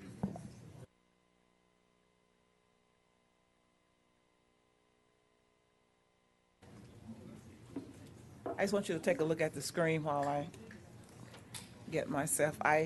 You all know how I love pictures, and Shelley does such great work with that. And isn't that beautiful? By the way, Mr. Marshall tells me that by this time next month, we'll have, it's on. I'm just not talking in it, okay. By this time next month, all of the screens will look like the one behind you. You'll recall looking at that one last week. And you can tell how these are a little bit outdated. Well, I am going to present my recommendations for the 2013 budget. So I'm listing it here as the proposed budget. And I will give you the proposed budget. I will not go through all of the detail as we have done a number of times before. I think everybody is very familiar with what we are recommending. As I have told you before, and as you have heard even tonight, this is a bottom-up approach. People in the district have an opportunity to say what their needs are and pass those through the administrative system to their CELT member, their campus president, or other CELT member. And we work together very closely to determine which of those needs or wants that were identified should come forward as something that we would include in the budget. And those discussions always include our faculty leadership from the JCC, most of whom are with us tonight. And thank you again, faculty, for all of your diligent work with us. The second thing you will hear will be my recommendations. The third part will be questions and discussions. And then the fourth part will be the resolutions, and that's where the vote will come. There are several resolutions that you must pass according to state law. So I'll start with the proposed budget.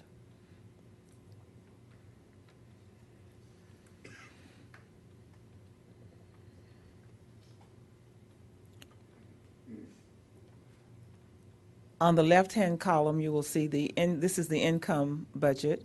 You see the various categories.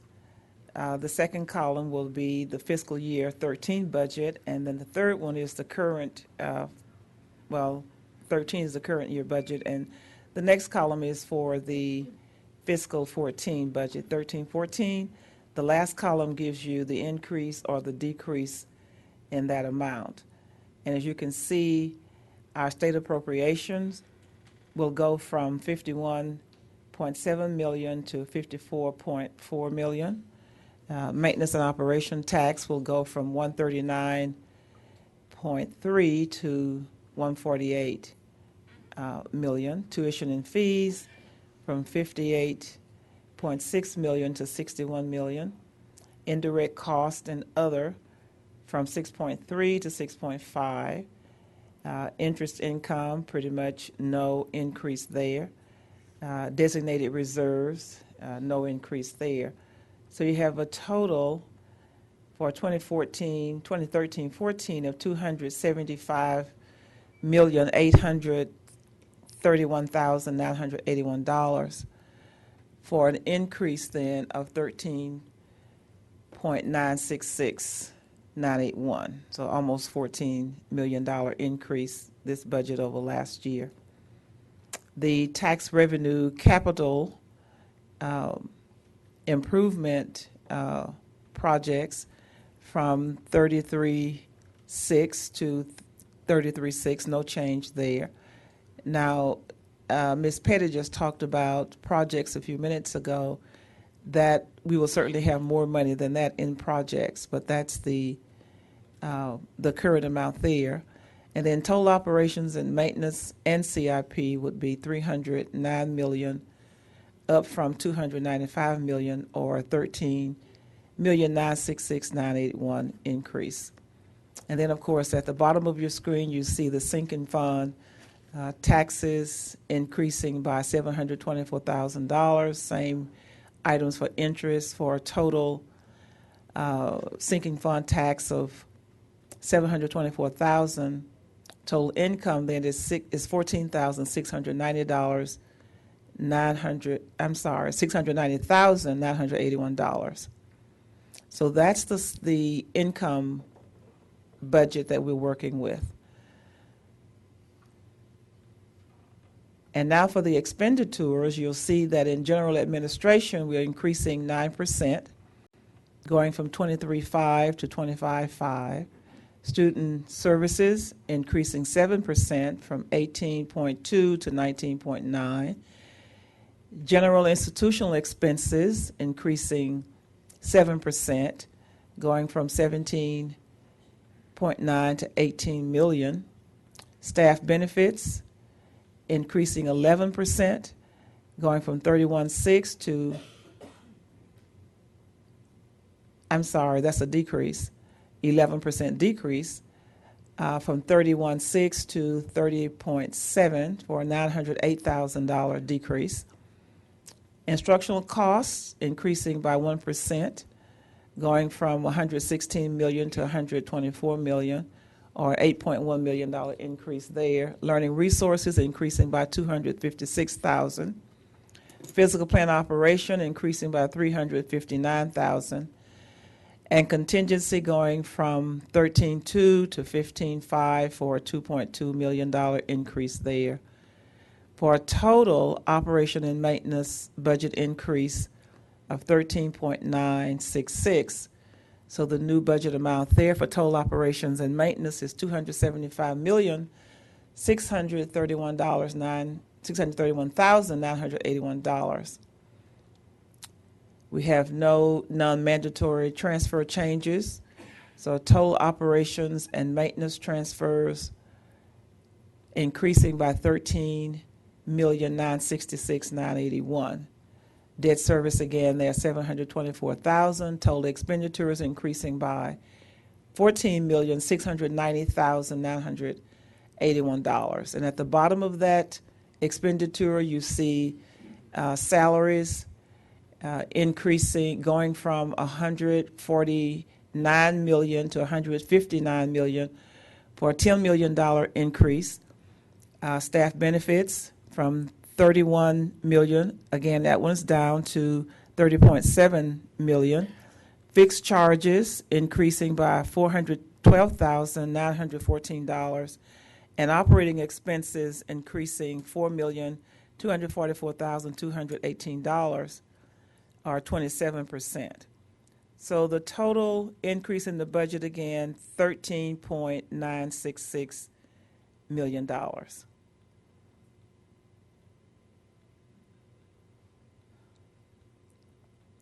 To summarize that, you'll see that we're increasing in maintenance and operation, $13.9 million. Auxiliary funds are expected to decrease. The main decrease there is primarily related to our bookstore operations. We have chosen to take less of a % increase on the sales of course materials and pass that savings on to the students. So that $390,000 you see represented there, the majority of that will be costs that the students will not pay for their course materials. For renewal and replacements, we have $54.4 million in the budget this year for that compared to $78 million last year. And that's primarily because the facilities and maintenance people have done an absolutely excellent job at getting projects completed this year. And so we don't have nearly as much money to transfer over from this current year to the next year. Debt service, I mentioned earlier, $724,000 increase. The building fund increasing by $20 million. That includes the $17 million for the Energy Technology Center and the $3 million payment for the Bell helicopter building. So you have an increase there overall in the budget from $351,172 to $361,826 for a total of $10,653,339.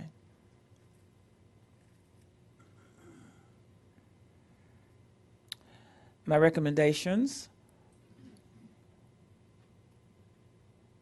I recommend a 3.5% salary and benefits increase for all employees. That will cost $6.790 million, $6,790,000.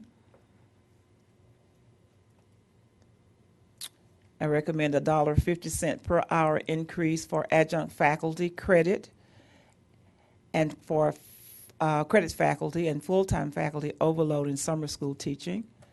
That will cost $825,000. I recommend that we transfer $467,920 from the student sticky spaces account to the salary account. And let me say here that we have begun to use money from that budget for sticky spaces. I was on South Campus on Friday and had a tour of the wonderful space that's been created for the Math Emporium. I hope that all of you can get out to see it very soon. It is really, really nice. Sticky space in there is just absolutely beautiful. And then I also toured the technology building that has had a complete makeover since the last day of classes in May is when they started. And the students are going to be ready to go back in there next week, and you should see how they have transformed that space, including sticky spaces. So one of the things that the staff has done, facilities people have done, everything that they've had to touch since we agreed to do sticky spaces, they've been incorporating those sticky spaces. And there will be some spaces also on the outside of buildings as well. I think all of the campuses have very good spaces that can be used for students' get-together places. The next recommendation is on the tax rate. My recommendation is that the maintenance and operation tax will stay the same, that the debt service would go up by 0.00053.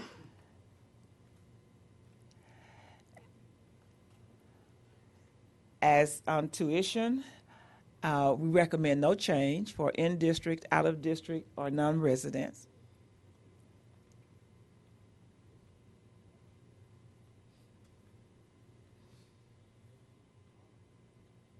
Those are the recommendations. Are there any questions before I get to the next section on resolutions? That's coming next, right? Resolutions. What's next? Resolutions. Are there any questions or discussions on anything that I think it's appropriate that we vote on the budget first before we move to the resolutions. Am I Well, the correct? resolution, one of the resolutions is the budget. Isn't that right, Angela? That is, It's listed as separate action items. yes, ma'am. That's the first resolution, is it not, Shelley?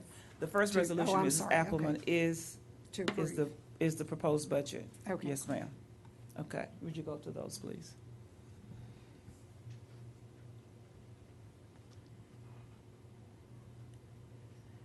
The first resolution says, be it resolved by the Board of Trustees of the Tarrant County College District that the Tarrant County College budget for fiscal year 2013-14 in the amount of $361,826,126 comprised of the following amounts: $275,631,981 in maintenance and operation, $8,166,000 in debt service, $54,478,145 in renewals and replacements, $20 million for the building fund, and $3,550,000 for auxiliary enterprises be approved, and that a certified copy of the budget be filed with the state agencies as required by law, and that said budget be included by reference in its entirety as a part of the minutes of this meeting. Have a motion to approve the resolution. Dr. Morrison. Second. Seconded by Ms. Vandergriff. Any discussion? Yes. Mr. Greenhill? The numbers here are not the same as the one, I don't think it makes any difference in the packet that we have. Does it make any difference? Yes, the difference is, in that first number on your paper probably says 270,000. I'm sure I should have mentioned that. 270,000. There is a $5 million difference in that number. Okay. It was moved, that number was moved from maintenance and operation, from renewal and replacements. The 54 was 59. So the 5 million was moved back up to maintenance and operation. We put it there to start with, and after further discussion today, the CFO and the budget person and I decided that it would be better to put it back in maintenance and operations. Okay, I'd like to make a motion to approve the budget, but I have a statement I'd like to make. I think we have a motion Do we have a and a second motion on and a the floor, second? so Okay, I'd please. like to, I missed a meeting when we had a robust discussion about salary increases. And I've been listening to everybody, and the bottom line for me has been that I've watched the process of the implementation committee coming in and the budget process and how hard you've worked in achieving the dream. I've been to a lot of some of the meetings of Achieving the Dream. I've been on the campuses, and I've seen how hard the faculty and the staff and everybody works in making this a team effort. And I have come to the conclusion that the faculty deserves the 3.5 minute the increase that otherwise was considered in the discussions prior to the numbers coming out.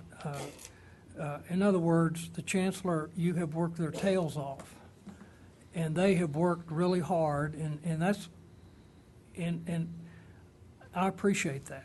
I appreciate you're pushing them. You're taking us to the next level. We are at the next level, and they're working hard. So I'm going to support the budget. Other comments or questions from the board? I guess I have a quick question. With the 40.5 new positions, how many total employees do we have now? I don't know. Perhaps Dr. Cardano? He's not here. I hate to guess, Mrs. Vandergriff, but full-time and part-time, we have 3,000 and, help me out, good guess, Nancy. Full-time. Over 2,100 full-time.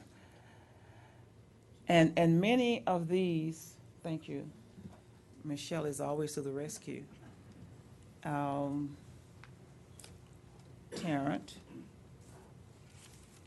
And the interesting thing about numbers is on any given day it changes. Right. So that's another, as of the day this was run, it was 2,600 full-time employees, but it does not give me the number of part-time employees. And we have a lot of part-time employees. The 30.5 of that first group that I gave you, a significant number of those are part-time employees, or they're part-time going to full-time or whatever. And then the other 10 for advisors would all be full-time employees. But I like to count the entirety of the population because it takes all of them to help this college go to where we need to go and help with student success. I don't know what we do without the large number of part-time people that we have. And I don't just mean adjunct faculty either. I mean, there are a lot of other part-time folk. There are a significant number of offices on the campuses where full-time just really doesn't work well because you need different variations in scheduling and that kind of thing. And I don't have that number on this paper. I'll get it for you as of yesterday. No problem. In addition, I was just going to say, I do support the 3.5 increase, and not only for faculty, as Trustee Greenhill brought out, but also for the entire district, because I think there is kind of a call to action, and everybody in this district needs to step up, because I think the needs are different, the environment, their learning methodology is different, everything is changing, and technology alone. And so, like I say, I don't think this is excessive. I think it's well-deserved. So, I guess we're working our way down the line. I still feel that 3 would exceed almost anywhere that you would see in the private sector. That we started off with 2 to 3, and there never was really any budge on the 3.5. I still would support the 3. I'm not going to support the 3.5. It's clear that it's going to pass anyway. I also feel that 40 employees is too many, given the sort of generally flat enrollment trends that we've done. And I still don't think that we should raid the Sticky Spaces Fund for the other use. Other than that, I have no problem with the budget at all. And we appreciate your participation and steadfastness. Yeah, Mr. Heed? I'd like to weigh in on that. As I told the Chancellor, I approved 99.9% of the budget. In all good conscience, I think I'm not against a pay increase. I think everybody deserves to be paid and paid well. I think everybody is paid well. I'm not against a pay increase. I'm 100% for a 3%. In good conscience, I just that last 0.5%, I just can't vote for that. But everything else on the budget, I think is wonderful. I'm for diverting some of that sticky space money to provide funds for mentors, which I think are very much needed, and it's all about the students. I think that's a good support for them. Are you ready for the question? All those in favor of the resolution endorsing the budget as you have it before you, please say aye. Aye. Any opposed? Philosophically, I'm going to say no.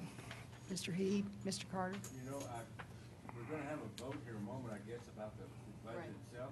It seems odd to have this vote and say you endorse the budget when you know that there are components to it. I'm going to vote in favor of the budget, but I'm not going to vote in favor of the 3.5.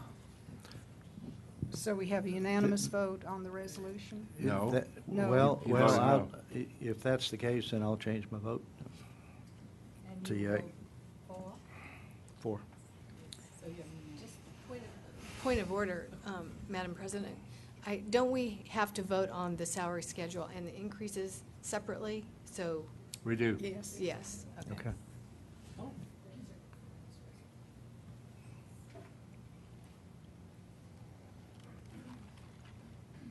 Are you ready for the next resolution?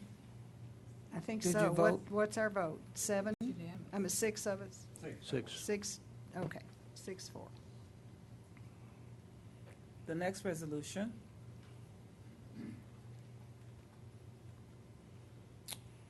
is for exemptions. Be it so ordered by the Board of Trustees of the Tarrant County College District that all ad valorem tax exemptions comply with state law and/or as follows. Disabled veterans that are 30% disabled get a $5,000 exemption. A 50% disability gets $7,500 exemption.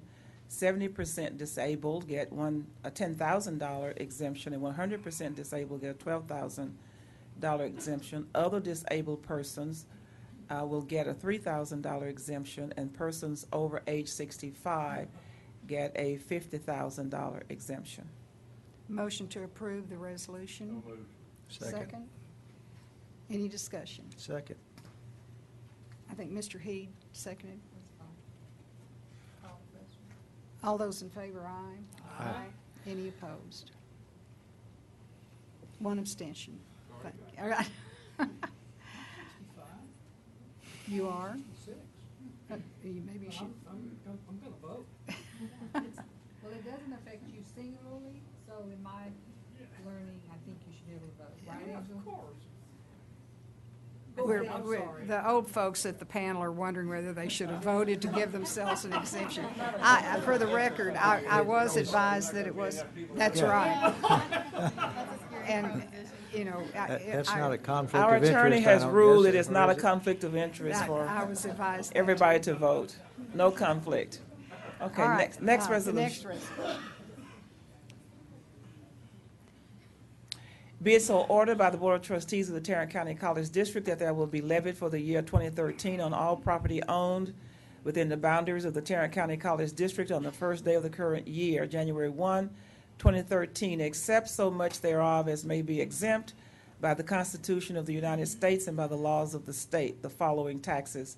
Ad valorem tax of and at the rate of 14.241 cents of the $100 cash value thereof, estimated in the lawful currency of the United States for the support and maintenance of the Tarrant County College District, and ad valorem tax of and at the rate of 0.709 cents of the $100 cash value thereof, estimated in the lawful currency of the United States to pay the principal and interest of the 2001 series bonds, the 2004 series bonds, and the 2005 series bonds. Motion to approve the resolution. Move for approval. Mr. Heed, seconded. Second. By Mr. Greenhill. Any discussion? All those in favor, aye. Aye. Any opposed? I'm sorry?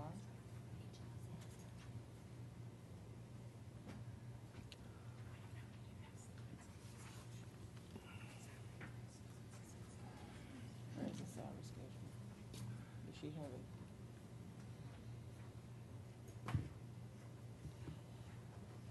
The next item is for the salary schedules, and that should be in your materials, 2013-14, is it not? It's not, and it's not It's on our not. computers. That's why I was, That's why I didn't have it. I didn't see it. Anyway, It's on the agenda. I'm sorry? It's on the agenda, but it yeah, wasn't but in we our don't have the materials. material. Was there any change? The salary schedule for 2013-14 is unchanged from 2012-13. So I asked for your, there were, come and tell me what you're saying. There were increases at the other end, yes, yes. The salary for like 3%, the salary maximums on the salary schedules were increased by 3%. You're losing me. No, 3.5. 3.5%. Thank you. I persuaded you, good Okay. grief. I think, Yeah. I apologize that you don't have these. I don't know what happened. Well, we've been presumptuous before the vote. So. You have them for them? Yes, yes. Well, let them have them now. No, I don't have them with me, but we have them. Oh. see, I, You will have Well- them before you leave. You have seen the salary schedules. It looks just like it has always looked. For instance, I'm looking at this first one I just happened to turn to, is clerical staff non-exempt. And we have, let's see, let me get to we have computer services, instructional support, plant operations, full-time faculty, clinical instructors, adjunct credit faculty, full-time faculty overload in summer, adjunct continuing education faculty, full-time continuing education faculty, instructor, counselor, and administrative, professional, and technical. Those are the various categories of the salary schedule. And Nancy is telling me that the entry salaries, were the entry salaries increased by the same amount? Not all of them, I don't speak for them if I remember. Okay, some of, they did a survey, whatever they think it's a need in a certain category, they increase the entry level and the maximum level. But like a faculty, they think it's already in the market, so they didn't increase the minimum, but they do increase the maximum. So it's not all across. Change some of the ranges. Change some of the range. So the bottom line is some of the ranges were changed depending upon the market surveys. But in approving the resolution and the total amount of the budget of $361,826,126, that included the salary increases? Yes, it did. Okay, so in essence, we have approved those increases. You have to approve them separately, but does include them. You're right, it does include them. The total amount. But we do. Our legal counsel has me following the law. Okay, good. And sometimes the way the law is written is not necessarily what you would think. So we're being asked to approve what you've just presented orally as The far as salary schedules schedule, and yes, salary that's the increases. first approval. And that is included in this amount that we Now, the approved. salary schedule doesn't affect the budget, really. Right. I mean, it does not directly affect the budget. It will affect the budget only as we employ new people. Exactly. Okay. Okay. Just, everybody understand? Based on the recommendation? I'm sorry, what's the vote after this? We're, Miss Schedule, Dr. and then there's a vote after this? I'm sorry? We have a vote after this? You have a vote after this on the salary increase. I'm with you now. Okay. What we're voting on now is the salary I'd like to move schedules. that the salary schedule be approved. All right. Is there a second? Any discussion? Question. All those in favor, aye. Any opposed? Now the salary increases. Now, on the salary increases, I recommend 3.5% for all employees, $1.50 per hour for adjunct faculty and full-time faculty, overload, and summer school teaching. That's it, isn't it? Okay. You said all employees. Did she? Oh, and thank you. And this 800, I've lost my slide. 870,000. 825,000. 875,000 for adjunct, for 825. department chairs. Where's my Oh, sheet? oh, Can we take, Madam President, can we take just a 2-minute break? I don't need a break. I just need to find my sheet. Okay, well, let's just let her find. I'll find it in a minute. We don't have the department chair slide. You did have the department chair slide somewhere. It may not be here today, but is it We have not the showing? 825 for adjunct and full-time overload. And we have 6,790,000 for the 3%. Can you find that one? 3.5%, all employees. It's coming.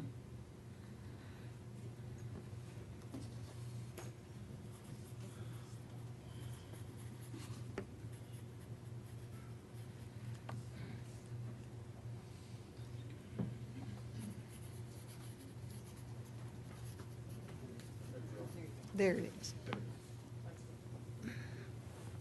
375,000. Thank you, faculty.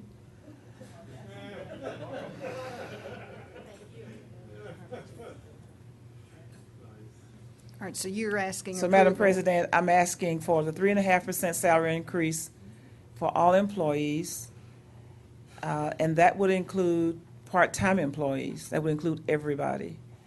$1.50 per hour increase for credit adjunct faculty, as well as full-time faculty teaching overloads and summer school. And then $375,000 for department chairs, promotion and rank, and any adjustments that may need to be made. And then new positions, you don't need to do those. That's why we didn't put you that slide up there. New positions are already in the budget elsewhere. And that was not a part of my separate recommendation. So we're deleting new positions? I'm not deleting them. I just have them other places. Okay, but that total amount is what we're approving, the $9 million? That's why Nancy didn't give me that slide. That's exactly why she didn't put it up there. Okay. But it's it's $8,010,000. It's the first three. 815. First three lines. Yes, ma'am. Minus the new positions. Okay. $8,010,815. Is that right? Okay. Now, Madam President, Dr. Morrison? I would move that in the 2013 budget, we approve a salary increase of 3.5% and fringe benefits for all employees, a $1.50 per hour increase for credit adjunct faculty, and department chair promotions in rank and adjustments of $375,000. Is there a second to the motion? Second. Ms. Vandergriff, any discussion? Ready for the vote? All those in favor, aye. Aye. Any opposed? Mr. Heed, Mr. Carter. Motion passes. Is that my last resolution? Another resolution? Now, we have to give you permission to set the salaries, sign contract.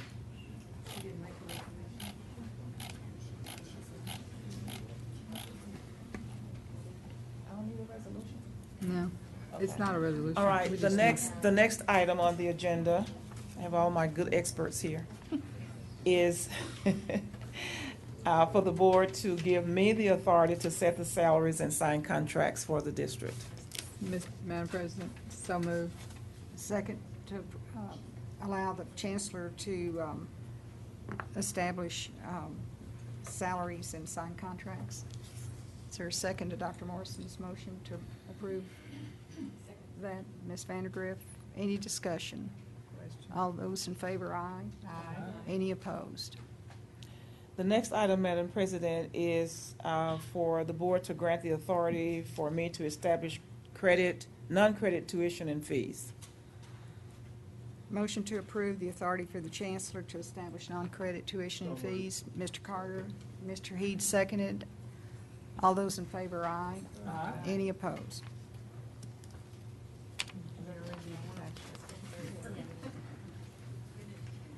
Thank you, board members. I want to express my appreciation on behalf of all of the employees who work at Tarrant County College District for your very generous support of the work that we are doing to make a difference in the lives of our students. I know that we get excellent support from you, and I know that all of the employees at this district understand that, and I know that they appreciate that. So for those of you who are here, why don't we show our appreciation to the board.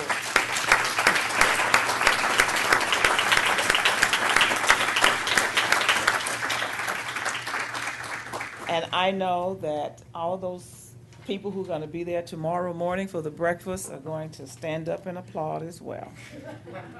Thank you. Thank all of you for your many, many hours in bringing us to this point. We appreciate you and your talents and the efforts that you make on behalf of TCC. All right, I think we are now to the point, I'm making sure we did every resolution. Okay, we're good. Monthly financial report. Mr. McClendon? Thank you. And to celebrate that great budget, I'm going to go through many line items. I know that that will make you all very happy on the financial statements. I actually only wanted to point out one thing on the financial statements. If you want to go to page 5, Cheryl. Okay. I just wanted to show you that you're going to see a negative on our interest return. And I wanted everybody to just understand what's happening there. Interest rates just lately have had a slight increase in the market. And when this occurs, securities which have a lower interest rate than their market value, they will decrease in the market. And for example, if you have a security which has a yield of 0.471 and the current rate is 0.75, then the security will be worth less. So that's exactly what that means. So our external auditors request that we make a monthly adjustment entry to record investment at the fair market value at month end. That's making it mark to market. And that is it's a really good move. You're going to see that this is a stationary move that will change every month. Now, actually, in the period of June, we had a $1.6 million decrease in the market because the adjustments had a very high position, and this drove the negative. And so I thought, would you all like, is any further questions on this? Or I even have Mr. Vick, I brought him here if you wanted to go into the investments or anything like that, but I thought that it would be good to point it out. Any questions on the financial on the financial statements? What I can tell you is we've looked at them holistically. We've covered all the line items throughout the year. There's one or two that were higher than we had anticipated. We have included those changes in the new budget. It's always a change. Sometimes we have some. Mrs. Chang has been very diligent at anything that has not been used, and she has reduced that to make it challenging for everybody and realistically our use of funds. So unless you have any specific question on the monthly financial statements, I'd like to move to the investments. Any questions? I think Okay. you're ready. All right, Good to let's go. go to the investment page. Okay, so here's what I wanted to show you. If you look at that, just a little bit lower, show a little. No, I mean higher. I'm sorry. If you look at that first investment, just right there. If you look at the federal home loans in Freddie Mac, it's showing a yield to maturity of 4.71. When the market is a little bit higher, then that one will show at a lower. That's exactly what it is. If we look at our cash position, we are sitting on a book value of $252. We've only used about $3.95, where we had a little more cash of $23 million, and we also invested about $30 million. Those two $30 million right there. And as you can see, the rate is actually, if you look at it, it's remarkably higher than what we've seen in the market before. This has given us a yield of 1.25 and 1.5. And so if we compare this, our spread against the T-bill, the 13 T-bill week, we're sitting a 0.49 against a 4%, and the 26 is a 0.49 against 0.08%. Is there any question on the investments? Okay, well, thank you very much then. Thank you.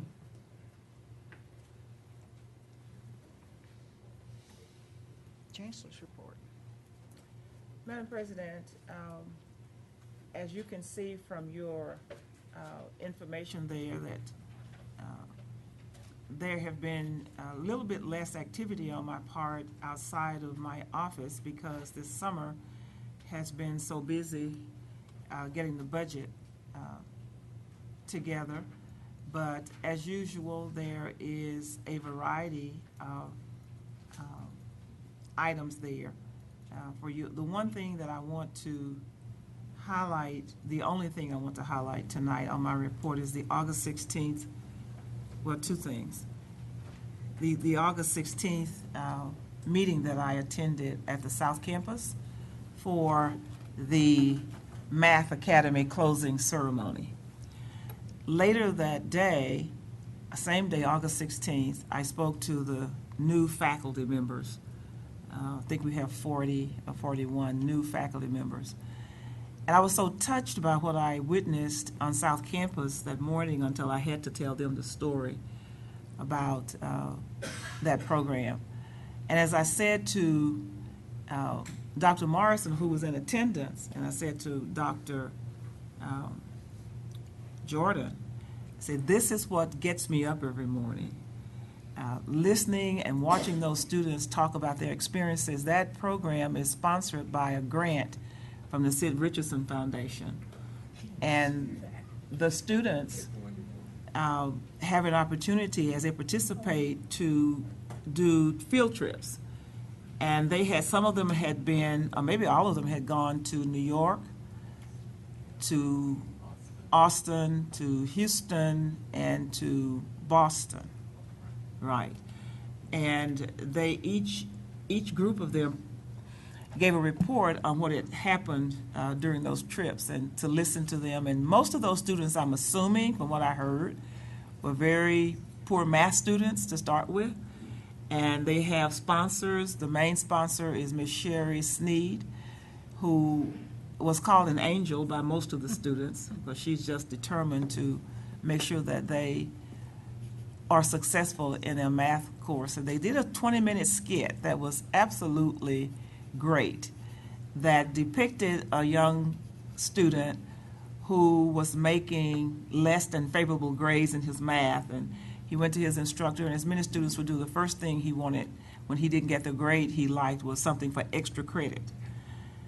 And the professor said, no, I don't give extra credit. You just got to go back and work harder. I know you can do this. I know you can. So the student goes back and he works harder.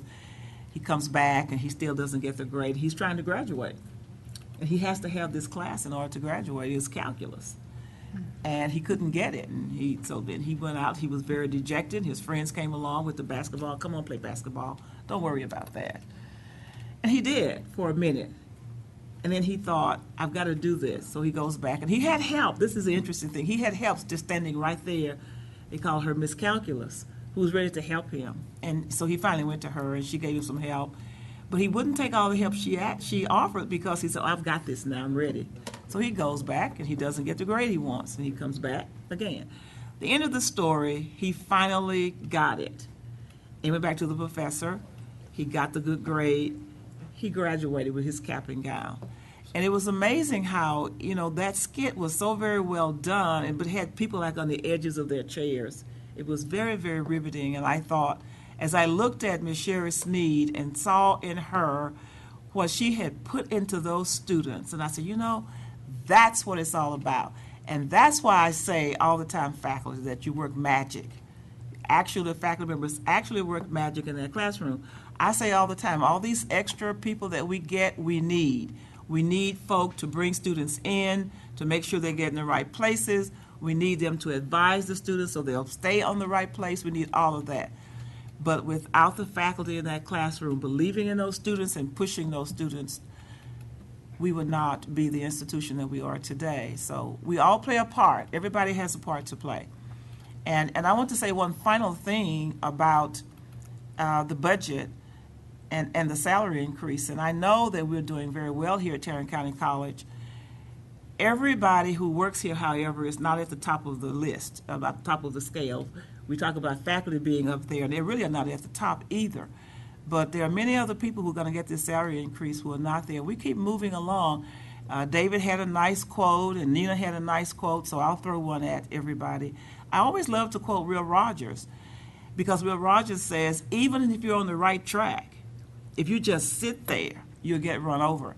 I'm trying my best to make sure that we don't get run over at Tarrant County College District, so we keep moving and moving and moving. I'm never satisfied with where we are, and I hope nobody who works here is ever satisfied with where we are, because it does take a continuous effort on our part to make sure that we are going where we need to go with our students. So board members, thank you so very much. That ends my report. There is not a board president's report. We are going into closed session. I don't anticipate any action. Ms. Robinson, do you think? Okay, but that's not an action item. It's just a progress report. Does it need to be an action item? No. All right, we will adjourn into closed session for deliberation, possible topics, real property, personnel matters, deployment or specific occasions for implementation of security Y'all aren't personnel. listening. I am reading board you meeting this is still interesting going on. list of things that we might talk about, and your name might be on it. You better.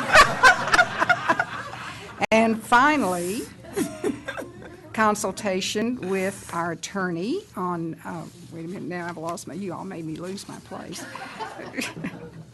Real property, personnel matters, deployment or specific occasions for implementation of security personnel or devices, and any other subjects or matters authorized by law, including any pending contemplated litigation. And I believe we're also going to begin our discussion about the Chancellor's evaluation. But we do not anticipate any action, so you are excused. We'll see you in the morning at the breakfast at the Arlington Convention Center. Thank you, staff.